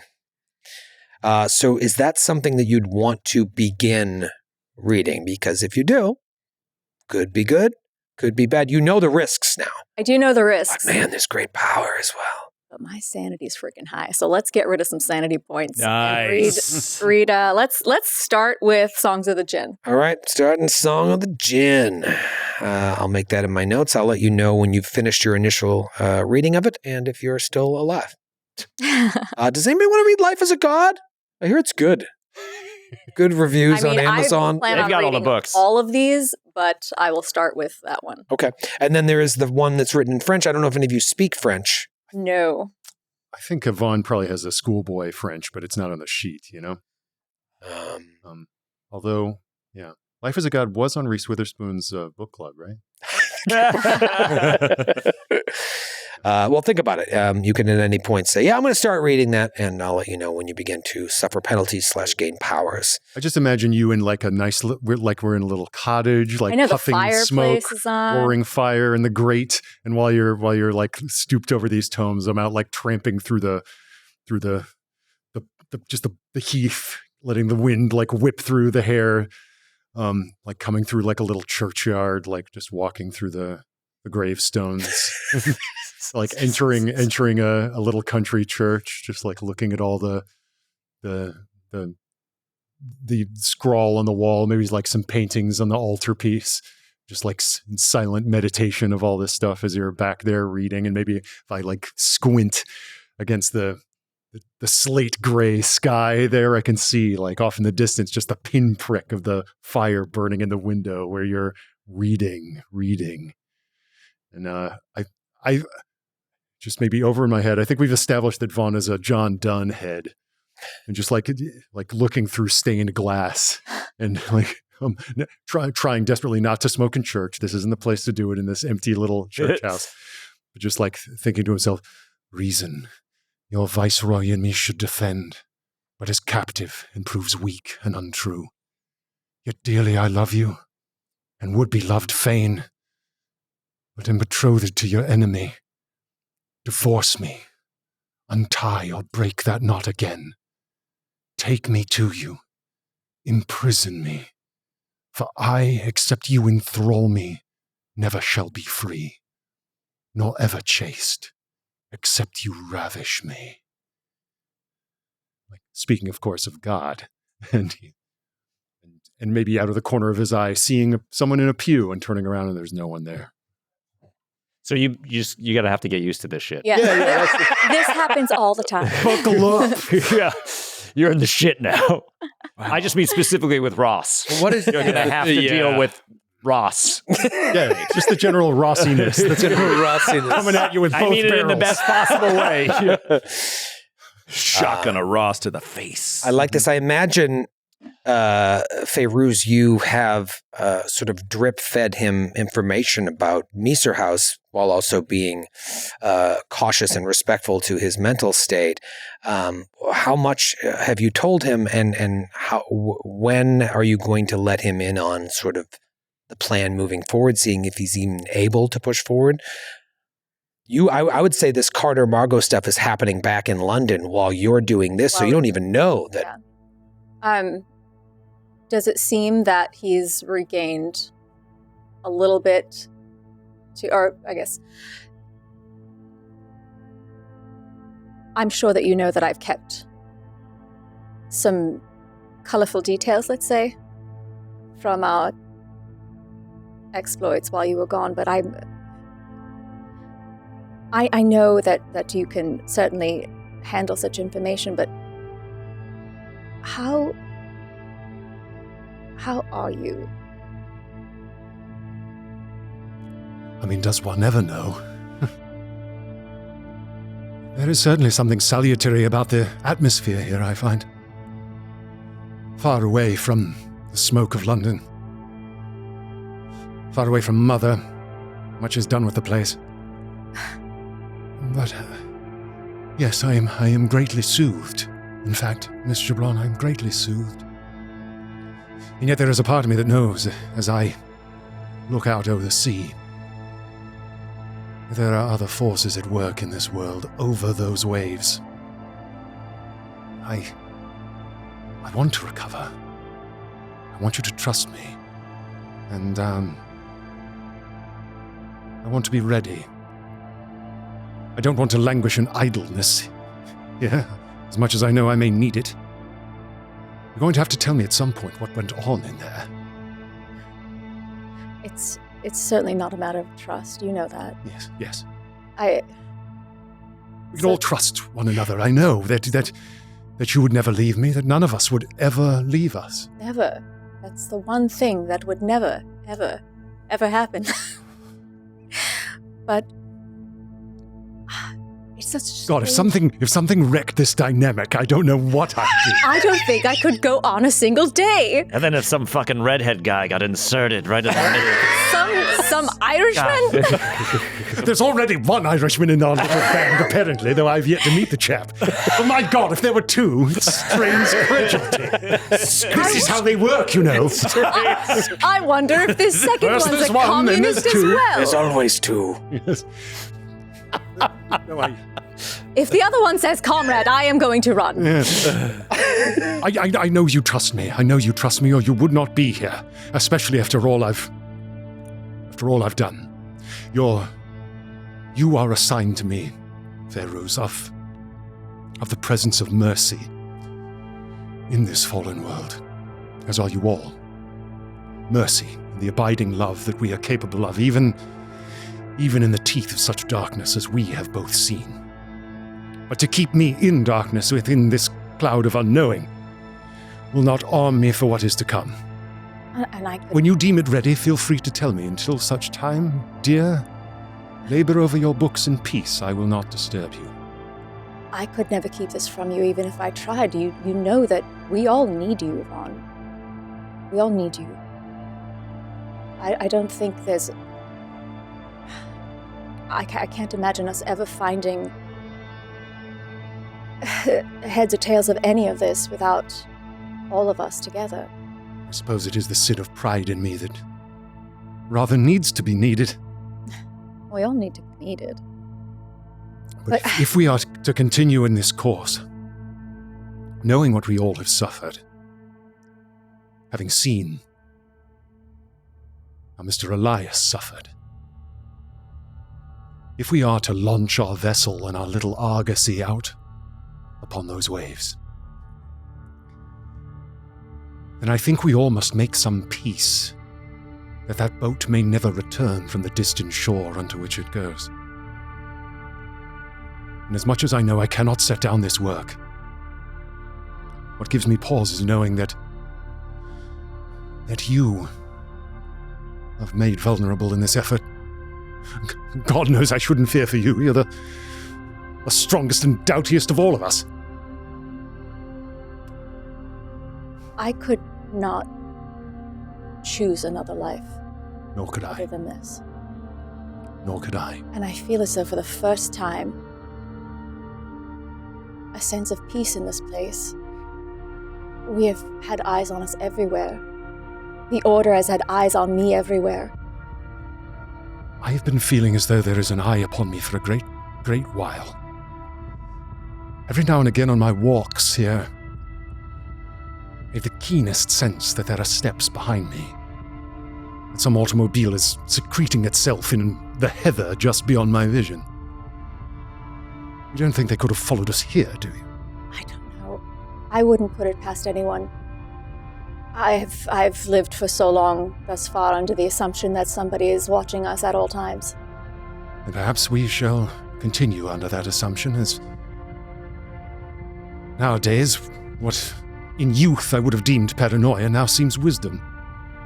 So, I'll continue to keep my vigil over your little academe here. But yes, I feel as though I'm getting better. Well, then let me tell you how some of these things that we found out so far might connect. Yes, and what? she proceeds to catch him up on everything.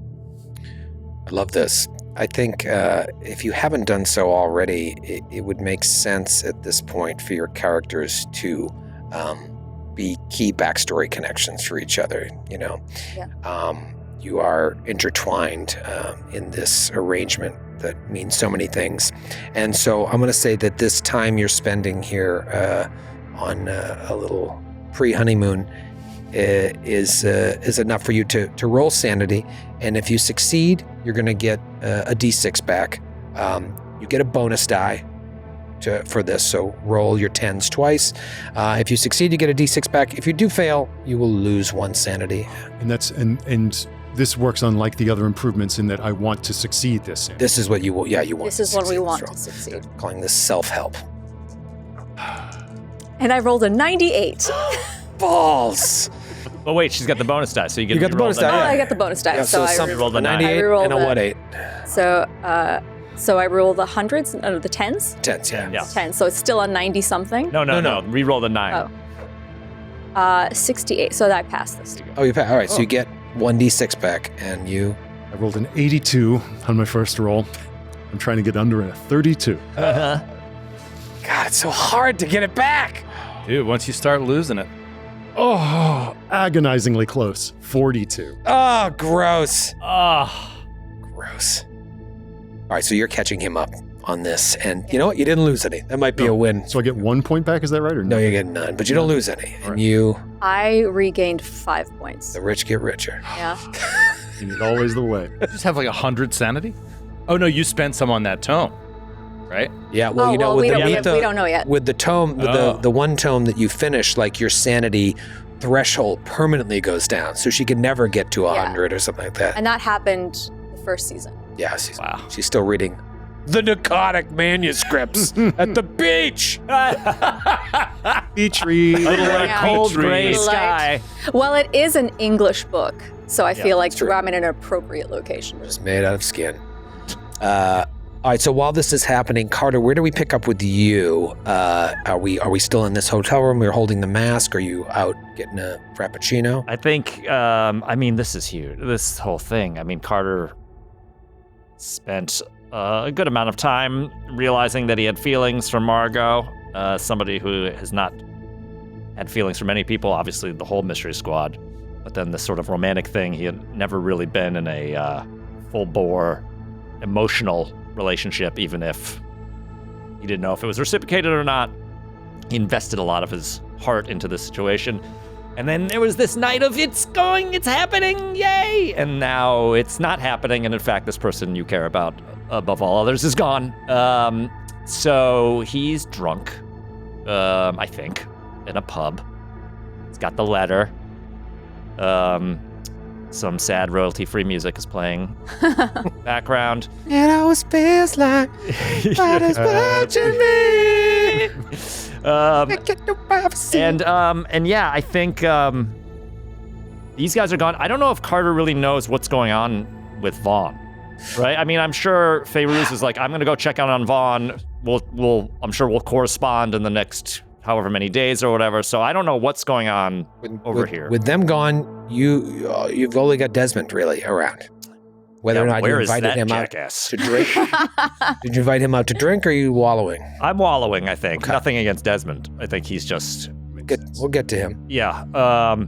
But this is emotionally pretty heavy. This is heavy, Doc. So I think he's got to look into some sort of his version of whatever you would call self-care as well. Yeah. What do you think that looks like? Is it professional help? Is it just... Is it drinking? Does he really lean into that? If we can call it that, I would... A little self-medication. I feel, yeah. I don't know if that helps me mechanically. You still have that heroin you bought in season 1. You have heroin? Yeah, there was a heroin score side quest. Yeah. But that was also in the That was in Peru. prelude that was set several years before all this other shit happened. That was like 5 years ago. So unless he's keeping it as a keepsake heroin, I don't think he's got it around. Case of emergency break I mean, knowing glass. Carter, if he had it if he had it when he went back to Massachusetts, he fucking sold it. Yeah, makes sense.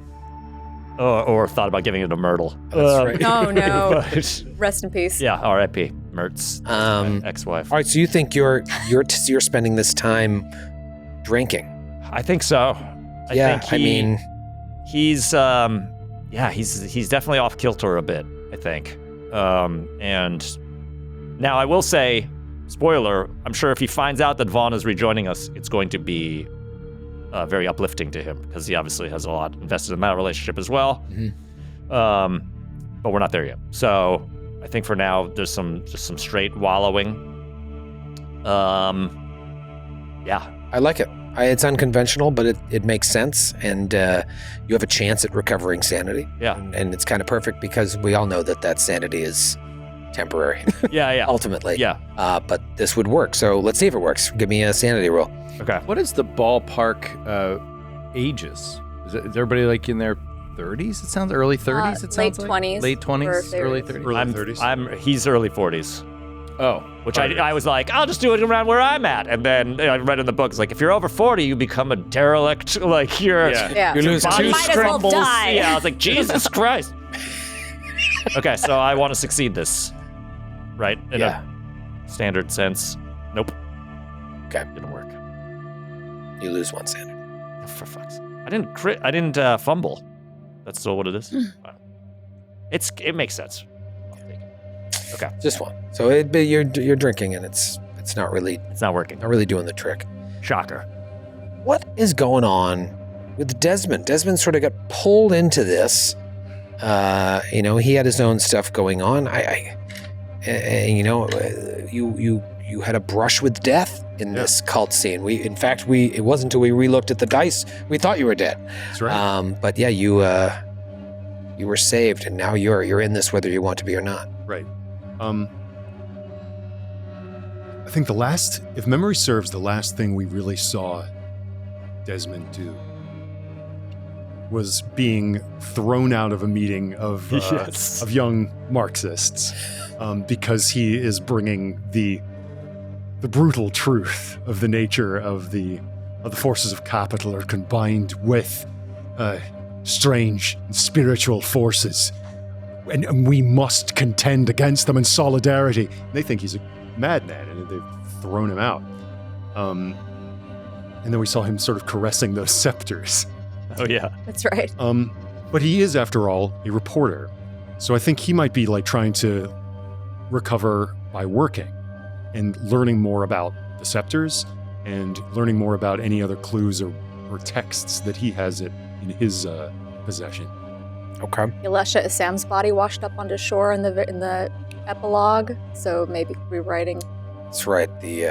She was a cocktail waitress at the Blue Pyramid Club, Yeah. Mm-hmm. and her boyfriend was taken, and she was like, "There's a call," and you're like, "Shut up, stupid."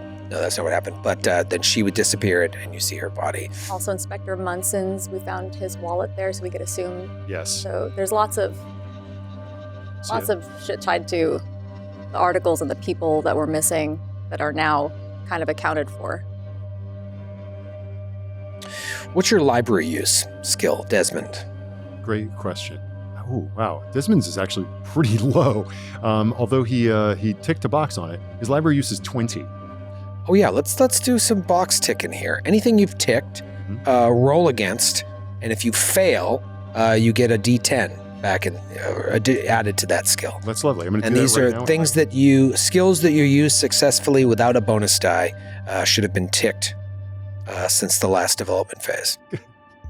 So with that awesome improvement I just made to my library use roll, now that Desmond is a keen hand in the stacks at collation and filing and rifling, his skill has gone from a paltry 20 to a manly and robust 21. You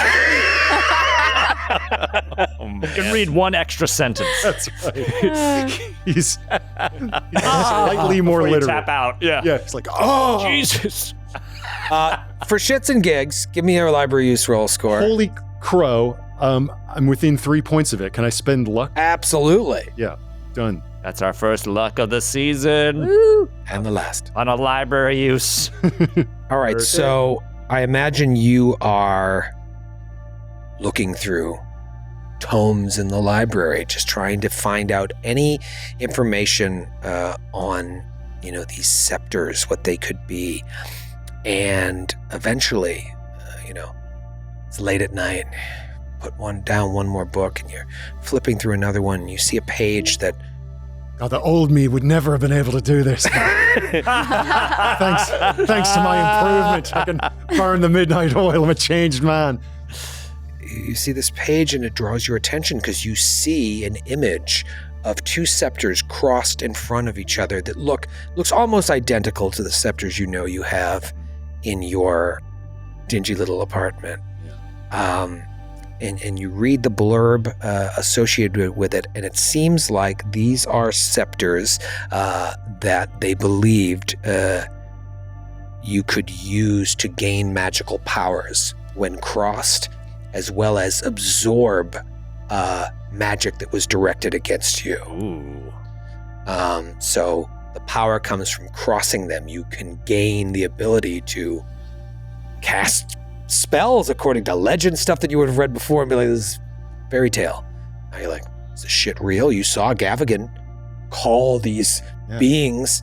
Did he use the scepters to call these winged creatures in? Is that something now you could do if you understood how to use that magic? And then the ability to hold them together to block magics that have been directed against you. But maybe it's just the stuff of legend. Fascinating. Will you two have ripped abs? Yes. He was cut. Yeah. Shredded. And yes, that is particularly enticing. And the bloodshot eyes of Desmond Mahoney peruse these pages and just think back to his room and those scepters and the way that they felt in his hands when he raised them aloft. And in his mind is like the banner of the Internationale, blood red. And instead of a hammer and sickle, it is the crossed scepters of ancient Egypt. I love that. And then go ahead and give yourself a sanity roll to see if he regains sanity from using the library for self-help. Ooh. I also yeah. Yeah, all right. I also looked at a copy of You're a Fucking Badass and or whatever. The game. Failed. Okay. So you lose one sanity. Chucking that in there. So brutal. So brutal. It's a great game. So fun to play when you can. I think it's a fun game. We enjoy it. I think in the interest of keeping things popping, you let me know if you want to take time to seek private care or institutional care or just see a doctor, talk to somebody so that you can regain sanity. I think you should all take advantage of it. I'd like to take every opportunity I can for Vaughn. Okay. Barry's just does push-ups. Yep. You know that like what you will face ahead, there's no reason to believe it's not going to be just as harrowing for your mind, so you want them to be right. So think about what you want to do, and we don't have to play all that out because I want to keep things popping. And at a certain point, we have you meeting up to head to fucking Shanghai. I think there's got to be this moment, though, where we see you explain. So, Vaughn and Feyruz contact you to meet up, and you guys meet at a cafe, and you're expecting Margot to be there, and you guys come in, and Carter is sitting there alone. Yeah, Carter doesn't look great. It's got the stubble that you can imagine is also underneath the hidden part of his face. Not very well. I think Carter tried to keep himself a little bit dandy to a certain extent to put on the airs that he used to do, but he doesn't look. He looks pretty gassed. But it's 10 in the morning, and he has a pisco sour sitting next to him. Yep, there's a couple of empty glasses next to it. But you guys walk through, and I think he sees Vaughn first, and suddenly the kind of like haze clears from his eyes a little bit. He's like, Double V? Oh my God. Are you here? Yeah, Vaughn's still in his country tweeds. Oh, welcome to the bar. God, you have to meet all the guys. And Carter starts looking around because now he's probably a regular at this one place. That's Shanty Joe, and there's British Tom. They're all British, I guess. Yes, Tillinghast, old man. Tillinghast, old boy. Maybe it is so good to see you. Do you know what I mean? Feyruz, milady. And he kisses her hand. Oh. Guys, shit has happened. Yeah, so I can see you're indulging a little bit of the hair of the dog, old man. Well, you might have noticed I'm by myself. Yes, I had noticed, aside from Shanty Jim and who... Yeah, British Tom and British Mike as well. They're all British. Are English? You tell me, Vaughn. Fuck it. Anyway. Be careful who you... I don't want to make any assumptions about anyone in this... Yeah, I know. You never know. So listen, Margot will not be joining us for the rest of our journey. Well, one can't always hold the bohemian sort to a typical schedule. No doubt her schedule is rather chaotic. Yes, well, it keeping seems... late hours, painting and whatnot. Yes, and it seems chaotic enough that she has abandoned me. Us. She's abandoned the group. She's left me this fucking letter. You're mentioned in it. I'll take that. Take a read. It's a real uplifting piece of literature. I hope your library skill's high enough. I've added. He says. I've added the note to your. Thank you. I won't. We've already heard it. Right. No, read it again slowly. Oh shit. Anyway, they're coming and she's gone. So whoever they are, I don't know. This whole order situation. Oh, Sourpuss.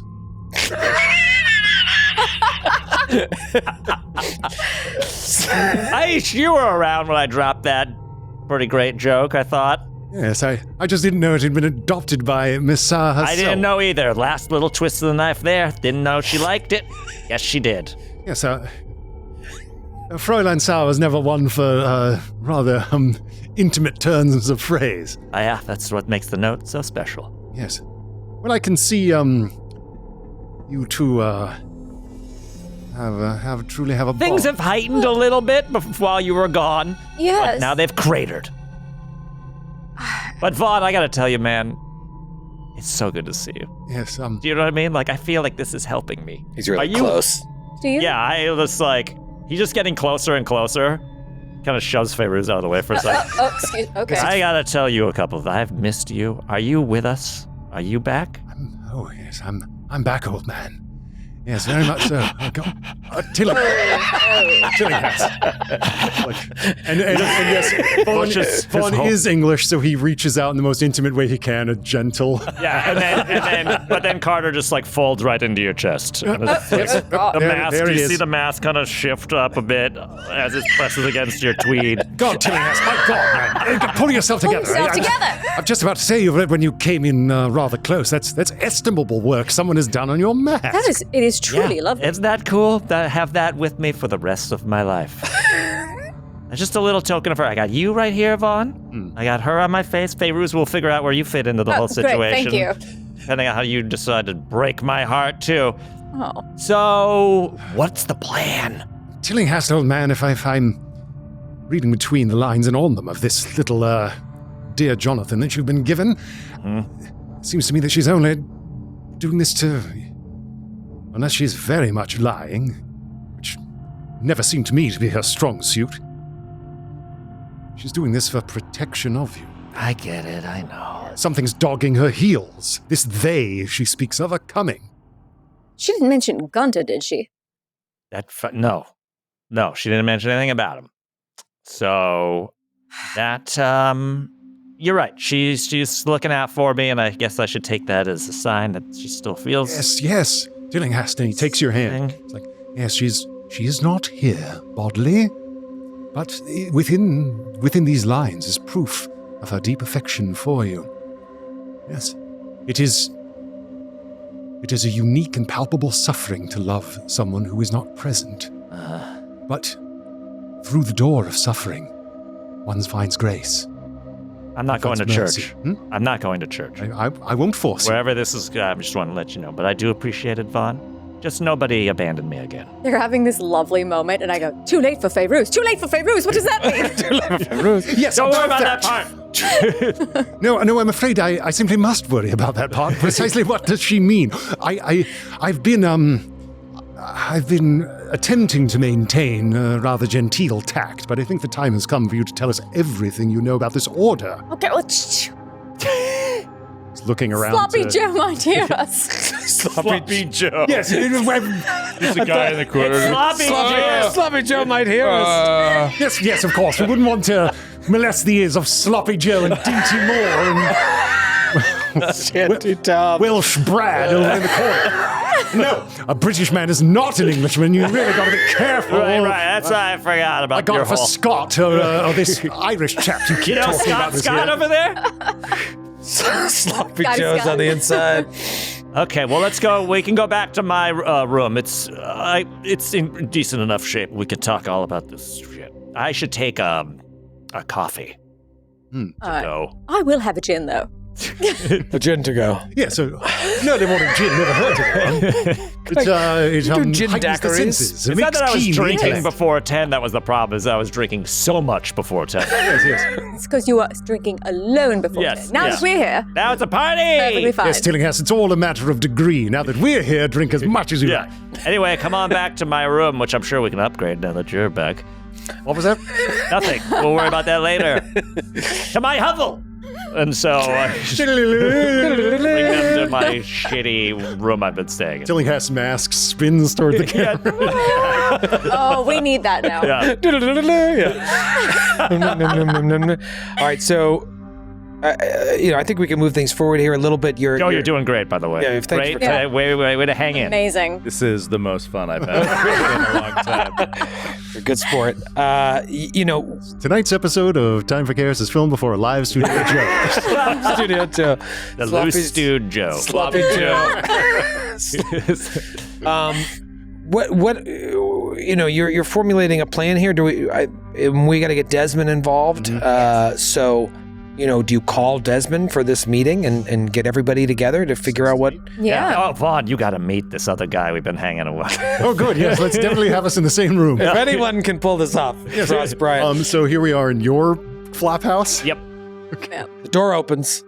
You three of you are there. The knock at the door. You open the door, and Desmond is there. Desmond Mahoney, meet Vaughn Villiers. That's God telling us just smell like you spent the night in a gin mill. He did. So I'll let you. I got a note. It's a whole thing. I'll fill you in later, Des. Anyway, you guys will love each other. One's English and one's Irish. Oh. It's gonna be great. Vaughn stands up. It's like, oh yes, you must be the fellow that everyone's been telling me about. I hear that you've appointed yourself with great facility and heroism. Villiers is the name. Pleasure to meet you, old boy. And Mahoney just kind of like silently takes his hand. It's like, yeah, let's withhold pleasure until we get down to business. I trust you didn't gather us all here to have a little social call around the tea cozy. I don't know about the rest of you, but I've been doing some research. My library skill is absolutely he kind of just like shoulders past Vaughn, who's like obviously like, it's like classic Irish. Hey, see what I mean? I got made fun of last season for making all the Irish jokes. But when an English guy does it, it's fine. He maybe doesn't say that, but just kind of under his, you just see his like his social graces are put out.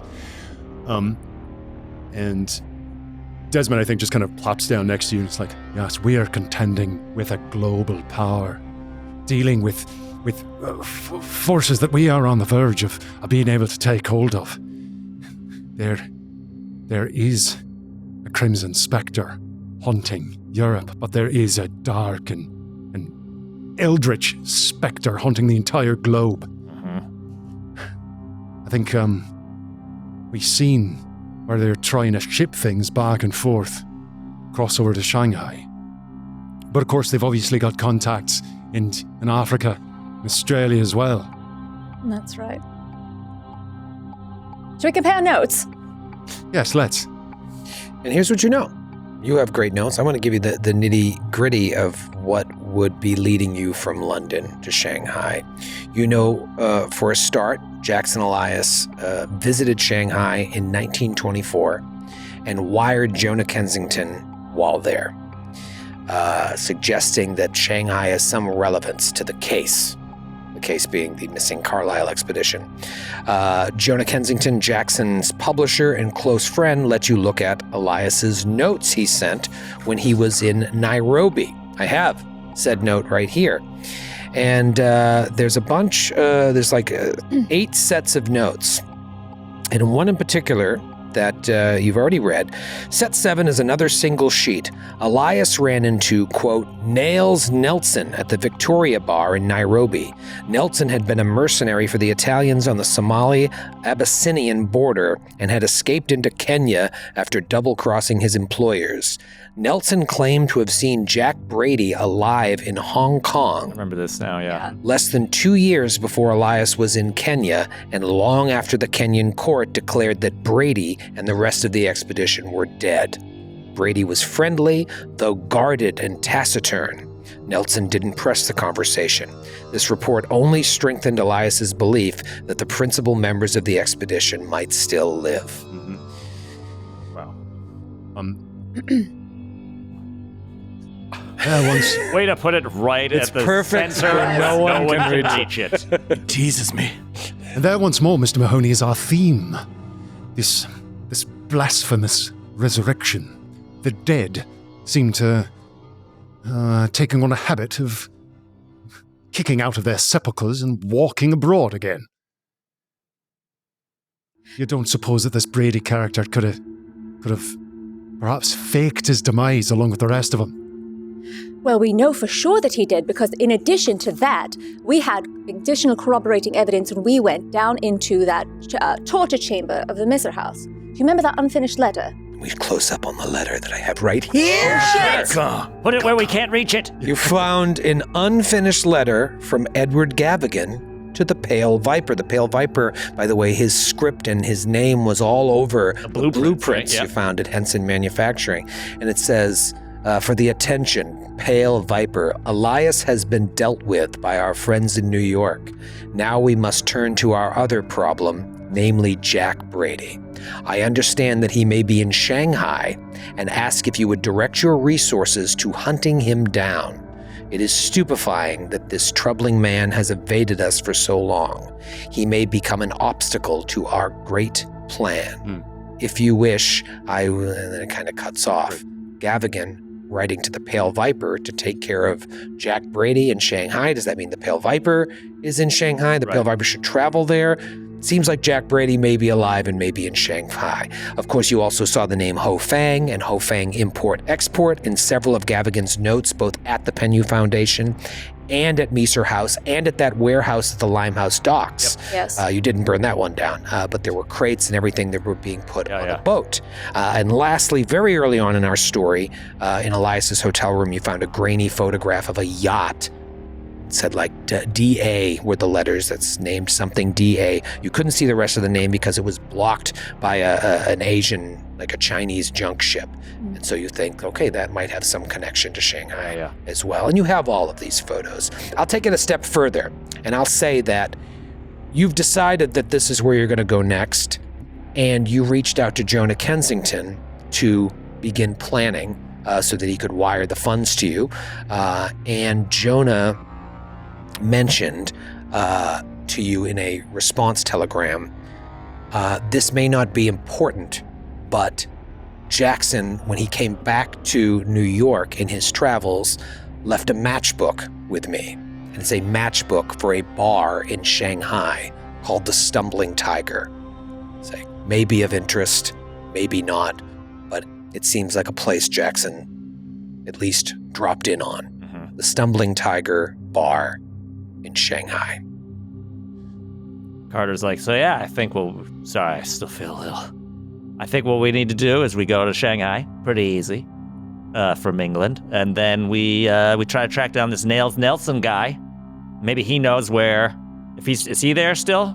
If I'm not mistaken, was Nelson not still in Africa? I thought he's the one who saw him in Shanghai. He was taciturn in Shanghai, wasn't he? Nails Nelson had mentioned that he saw him in Shanghai. Oh, but then Nails Nelson went to Africa. Yes, I believe that's what. Sorry, I'm drunk. You know what your problem is that you're not smoking while drinking at the same time. That's the good your point. mistake. It's Yes, yes, old man. The alcohol warms the blood, and tobacco opens up the capillaries and See? lets it all flow. Science. got it. Okay, now it's coming back to me. So we just go to fucking Shanghai. We find this Jack Brady guy who's been trying to conceal the fact that he's still alive. Possibly locate Easy peasy. the dock, the import-export. And we'll do that, and then we're gonna crack this case wide open. We're gonna save the world. I'm struck once more by rhymes. I remember on the freighter to New York, excited to see Mr. Elias once more, and coming through the door only to see him rent asunder by those beastly men tearing down the fire escape. Yeah. I should not like to walk into a similar tableau in Shanghai. But we gotta save this Jack Brady's life. We know they want to kill him. Like, he's our only link to find out what's going on. I mean, that is, if he is running away from them, we're not sure if he is a friend or a foe at this point. Yes, it's unclear to me if he was at one time a collaborator of this Pale Viper, so however he styles himself. But if Gavigan was ordered to kill him, Oh, well, yes. then he's a friend of ours. Yes, even if he was an ally of theirs at times, it seems that now he's on the outs with them, so we have to find them before they do. That's right. We've already seen that this lot isn't the most loyal to each other. Shafiq gave us the runaround trying to make a little power grab of her own That's right. within their little brotherhood. She left out the most important details of us heading there. Led us to almost to our slaughter. Yes, this is the nature of the powerful. That they, because they are indoctrinated into the system of capital, see every interaction as zero sum, and they have to climb upon each other, even to the death, to get out on top. Whereas our power on the underclass is our solidarity. Oh, for sure. Feyruz turns to Vaughn and she's like, he does this a lot. Yeah, you guys will actually get along on the way you guys both go off on a bunch of bullshit. Vaughn is just like staring at him like, just like cutting his eyes over to you like. I do have one question. Are Vaughn, are you and Desmond coming with us? Because I'm going to have to prepare for that. That seems complicated. It seems complicated, Mr. Telenas, because the labor of this organization that is just beginning to resolve itself to all of us is not confined to Shanghai, not confined to here, but stretches its dark hand over the entire world. I feel as though someone should learn more about the machinations. Someone who's of a keen intellect, a skillful acumen at investigation, and a nearly superhuman prowess in the library. I don't know if I can go. That's the problem. Oh, you. Got it. Vaughn maybe pipes up and is like, yes, I dare say I quite agree, Mr. Mahoney. I had the pleasure of meeting your rather colourful uncle. I believe that is the relation that leads your path to the intersection with our own. But I started this little adventure with the squad, if I may be so bold. You may. Limited Liability Corporation. I should very much like to see this Mr. Brady. I would not like another person who has set himself opposed to these forces to be slain by these beastly men, while we languished in idleness. If we are going to Shanghai, then I shall accompany you. Well, if that's the case, Mr. Villiers, then perhaps I can stay behind and assist you or gather information that may be of use to you when you return or when we meet again. Des, you've been an amazing intern. In fact, I'll go so far as to say, hold on. Don't get all Irish hot-headed. See, your hair is already on fire. Whole head's blowing up. You've been an amazing intern, and dare I say, you are a full-fledged member of the Mystery Squad. I apologize if I ever made you feel like you were living in this beautiful man's shadow. Pointing at Vaughn. You're a hell of a kid. You got a great heart, and you're an indelible member of the Mystery Squad. And if I had a little badge to put on a little sash, I'd put it all around your big fat Irish head. And it would rest comfortably on your chest, and you could display it to everyone that you talk to. He's still a bit drunk, is he? Oh yeah, but to be honest, he's always like this. I'm Not the drunk part, but Yeah. similar. No, I take it from you, Mr. Tillanast. Indeed, we've all of us been through a lot. I've seen things I never thought anyone could see and survive. Yeah, sorry about that. We sort of introduced you to the whole Yeah. veil, I guess. I don't apologize. You introduced me to the truth. And now it's our bounden duty to raise up against it. I am not your intern. No, you're not. We are comrades We are. in the struggle. Exactly. Plus, somebody has to write about our glorious endeavors. Yes. Well, But I they was not doing that already. As you know, I still have the book. Were you? It's going to be a pretty sad chapter that I got to put in here. Also, maybe while you're at it, Des, just find out where Margot is. That'd be great. No big deal. Oh yes, I was wondering where she was. I may be speaking out of turn, but I sort of thought between us there was a little. Was I reading that? I'll wrong? fucking kill you. You're a fucking intern, and you'll always be in it. No, I'm Calm kidding. down. Have a cigarette. Okay, you're right. I'll sit down. That's the Scrubs reaction. Like stab him in the chest. Then you come back. Yeah, it's like just in my mind. Yeah. That was a mind screen. I'm sorry. Yeah,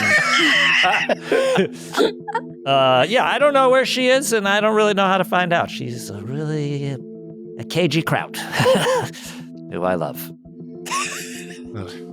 Well then, I'll do my best to try to find people. Be rather difficult working alone, as we found out. We're gonna need more than you lot, more than we, if we're going to take on this Brotherhood that's trying to infiltrate every corner of this globe.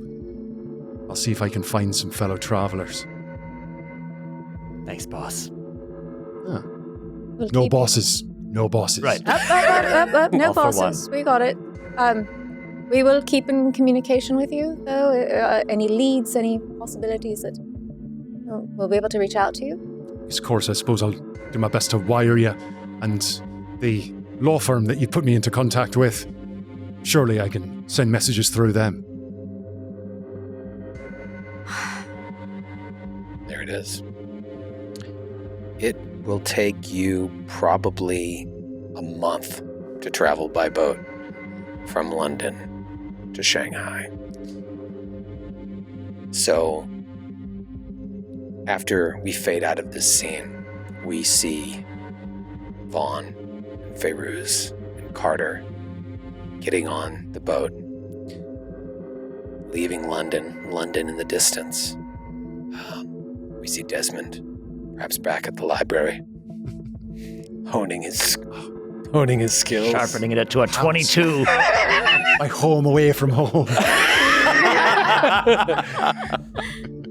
We see another boat, and we see Margot on it. And Margot is wearing sunglasses and a hat covering her head and sitting there, going somewhere. Maybe we see, like, through glass, like from afar, it's pretty clear that someone is watching her.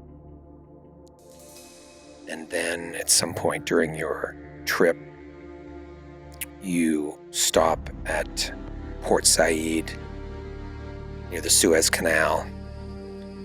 This would be a point where you could get off and head to Egypt or continue on to Asia. And several people get on the boat, one of which, what would you say they look like? Oh, Joe, you're here. Yeah, exactly. Smoke? You must talk for the next hour now. I know. Like, one of them stepping onto the boat, I think this guy stands out. Caucasian gentleman, tall, about 6'1", and stocky, kind of big, just a kind of a big presence, but dressed rather well. Three-piece suit, bow tie, seems to be 40s, maybe mid-40s. see these small steel-rimmed glasses, tiny little glasses, and a bowler hat on, struggling with a kind of a rather large suitcase. And it's just kind of like, coming up the ramp, bumping into someone in front of him. Oh, excuse me, I'm so sorry. And works his way up onto the boat. And that's what you see at the moment. So seems a little bit clumsy. Nice. So you all see this. I'm sure you're all watching as you do at each port.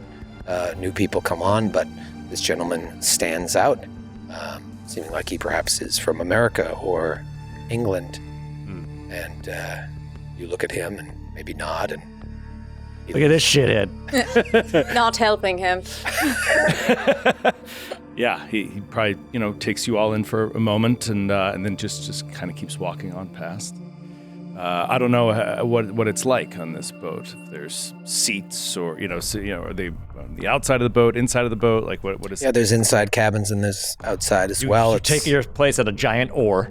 This is your oar. You can sit by the drum. Yeah. You step on, you guys notice each other, and maybe there's a little slight nod and a smile. No one's helping him with that terribly large valise. The stewards are falling down on the job. No, let him go. Yeah, he definitely seems a little fish out of watery, right? Like this is the best entertainment I've had. Honestly, Von Villier's sanity, while somewhat recovered, is still quite low. So I think he is, the sense of the globe that is resolving in his mind. Just being in Egypt, he has the palpable sense of whatever the hell they made contact with out there as he gazes south into the countryside as they're about to go through the canal. Just who knows they're here? Who knows? Could there be eyes on me? And just watching the people coming on board and seeing them in turn, trying to take the measure of them. And then seeing this sort of a clumsy gentleman, as you described, the steward's falling down on their job. Seems that there are another English chap on the air. Yeah, maybe he walks toward you. Maybe there's a seat open near you, something like that. And he starts to walk kind of near you, kind of barely glances over the rest of you, and then if there's a seat next to you, he sort of down into the seat next to you, pulls off his bowler cap and is like, oh my goodness, it is so hot. Oh, you're not dying on here. Well, we've been taking the air, old man, you must remember. We have not been struggling like a demi-Sisyphus up the gangway, like yourself with your enormous case. Apologies for not helping. It seems the stewards must be out to luncheon. He's trying to find a place for the suitcase. My God, what do you have in there? It seems as though you found a way to cram the entire library of Alexandria, what remains of it, into your enormous case. You're not far off, my friend. You're not far off. Top secret, I'm afraid. Top secret in there. Sorry, I'm sweating. I must... Marion Wesley Walsh. Pleasure. Mr. Walsh, Villiers is the name. Villiers. And you sound English. You've just come from London, I assume? Yes, we came from London. Please allow me the pleasure of introducing my fiancée. Oh, hello. She extends her hand out for him to shake. And it's just soaked.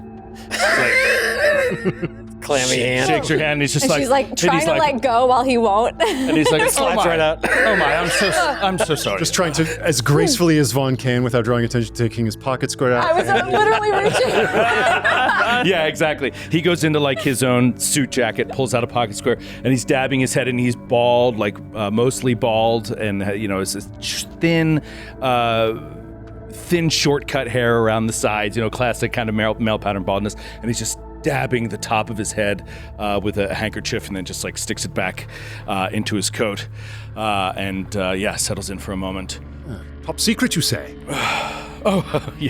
Yes. No, I'm joking. I'm kidding. I'm on my way back to Shanghai. How far are all of you going? Oh, that's where we are headed. Yes, indeed. Allow me to introduce another of our number. My estimable friend, Mr. Carter. My friend, Mr. Carter Tillinghast. Carter gives him a Tillinghast. Yeah. Yeah, Carter. It's a And pleasure. then Carter invents the fist bump. I'm sorry. Because of how sweaty. 5 or 6 people see this and are like, yes. He just kind of grabs your fist for a No, second.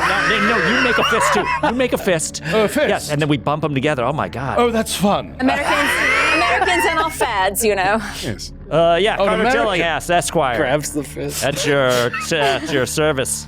Yeah, we're going to Shanghai too, bro. Oh, very interesting. What brings you to Shanghai? Might I understand that you are a local there? Somewhat. I wouldn't go so far as to say that, but I am returning. I'm headed back eagerly to Shanghai, where I work, and so yes, a bit of a vacation, took care of some business, and now on my way home. Not to pry, Mr. Walsh, but what is the labor that has brought you to Egypt? Yes. Oh, I just stopped passing through. I wanted to do a little bit of research here while I was on my way, and I do have plenty of time before I must need return to work, and so I took some time for myself to do a little reading and a little research. Yes, I am an academic, and so I tend to get lost in books. Oh, as am I. Oh, really? Yes, postgraduate in Miskatonic University. Oh, Cryptography. Massachusetts, if I'm Yes. not mistaken. Yes, very impressive. Very impressive. And you? I'm a professor of theology at St. John's University in Shanghai. So, returning there to continue. I'm on a sabbatical currently. My classes won't start until the fall. but- Theology. Oh. Well, now, sir, you have me hooked. Oh God. Oh, no. No, it's great. Now we're double the Are eggheads you and- joking with me? You find it terribly boring and want to discuss no, nothing no, of no, religion, no. right? Oh, not so. I find myself swimming in your waters rather often these days. Oh, really? Yes. In what way? Catholicism. Oh, another Catholic. Well, Oh, a Jesus. pleasure. I am a later convert to the Roman faith, and as I attempt to make my feeble and groping way through the catechism, I find myself rather drawn to some of the old writers in the form, and I find great comfort, indeed, in prayer and in the contemplation of the union of the Godhead and the communion of saints. Well, that is incredible. I step onto this ship and sit down next to a fellow theologian. I love it. Hardly. How lucky. And how long have you been living in Shanghai? Shanghai, I've been working there for about 3 years. You must tell us everything there is to know about 1920s Shanghai. Yes, what are we getting into? Oh my. Could you present it in a Google Doc? That's a Google Doc. Yes. And yeah, you would yeah, I know mean- that this is a crazy time in Yeah, I mean, he China. could start to discuss this. Yeah. It is I mean, if you want me to. Do you Yeah, want no, I to think it'd be fun because I sent you all a document, an 8-page document on like what's going on in China, but it's a pretty crazy time for real. Yeah, I think he could. Surely the arm of John Bull has spread its imperial arm over there, and for totally legitimate and wonderful reasons. Yes. Oh, no, Please my don't friend. disabuse me of that Oh, notion. no, my friend. No. In fact, there is a great deal, and has been for 20 years or more, a great deal of pushback that I'm afraid our imperial friends are not handling so well. But those of us in the academic community try to stay out of the politics of all of it and focus on teaching. A great many of our students are Chinese, after all, fewer international students as well. But it is important that from a theological perspective, we learn and take in all of the different religions that are out there. The different There's a lot of belief them we've systems. found. Yes. Yes. Yes, Tillinghast. More than we thought. That's for What sure. do you mean? Only that Mr. Whatever do you mean? Only that Mr. Tillinghast, like all of us, has a rather ecumenical spirit, and sees, of course, the glory of the divine revealed in nature, All kinds in of all ways. kinds of In ways. everything, really, in all of creation. Yes, but I hear that a great deal of narcotics are sold in Oh, Shanghai. yes, so many narcotics. Oh, great. The criminal gangs are rampant and rising and have so much control. It is frightening. The political situation, as as more and more communists begin to increase their, foothold and Oh, we have a communist hearts buddy. of minds No, you would have and- loved this trip. Desmond. Oh, Desmond. We surely have this a now. rather red friend ourselves who, Oh, is that true? yes, who I believe at this point would be informing us all about how this religion that we speak so kindly of is in fact the opium of the masses, whereas I myself believe that the opium of the masses is opium. Yes, I for one agree with you. I'm sure the gentlemen of Shanghai would agree. Yes, I do agree with you. I feel that this rise in communism, I find it fascinating from an academic perspective. I'm not sure where I lie on the whole situation, but then again, I'm not in governance. It's not my duty. Well, we've already broken the first rule of gentle conversation and bringing up both religion and Religion and politics politics, within moments. That was of one quick. Yes. And Carter's trying to starting to go like extra weird, frumpy British just to fit in. Yes. Because now I feel like now the dynamic is changing where it's like with Desmond and Margot is like an extra scrappy person, but now there's a third like egghead / like religious. So I feel like Carter's feeling out of sorts. But that's what he does. Is he a chameleon? Yes. Yeah. Former con man. Oh, religion. Well, yes, if I may say, Politics. Sorry, what? do you have a place to stay while you are in Shanghai? I'm afraid our little expedition is rather ad hoc at the moment. Yes. We rarely make plans for not a prayer I learned in catechism, but when one makes plans, this is when one inspires God to laugh. We often, when arriving at a particular destination, find our accommodations, as it were, on the fly. Oh, and so you are world travelers then? As of late, yes. Interesting. Well, I could help you if you need, if you'd like. Is there a Waldorf Astoria in Shanghai? Well, there are similar accommodations that you could stay at. Yes, there are some very nice locations, but I would say focusing on the concessions would probably be best to start. oh, right. It is a little more our speed, so to speak. International, plenty of folks that are from England and France and America. And once you are ready and a bit settled, then maybe you could head into the city proper. It is quite different. There are very few English speakers there. I speak a little bit of Shanghaise. I've done pretty well with it, and a little bit of Cantonese as well. But it can be difficult to get around. They're not interested in having us there, and that makes a lot of sense to Well, me. they haven't met us yet. Yes, we Oh, you're going to turn them around, are you? Oh, watch our charm. we have that way. We certainly make an impression. We blend in. Yes. We are. Especially when you yelled politics very loudly. Yes. Which I'm happy to discuss at any time if you want. Politics. You can see the fine contributions of our friend Master Tillinghast. Oh, yes. But, yes, I begin to believe, Miss Chabron, that we see now the work of divine providence alive in the world as he is brought into our path. One who speaks the local language, one who can be, as it were, a guide as we find good accommodations in the more cosmopolitan set of Shanghai. Indeed, how serendipitous. I also know the best places to eat and drink. So, Oh, there you Well, go. now And we got getting however somewhere. long Lucky on for this you. boat ride to just really get to know each other. Yes. Some real pals. Half a month, I believe it is. Yes. Oh, Jesus. please take our business card. Oh, yes, I just had those printed. Mystery Squad? Yes. That's right. Oh, that's fun. Yeah. We're actually in the market for a new intern, so we can get into that as the boat continues its journey.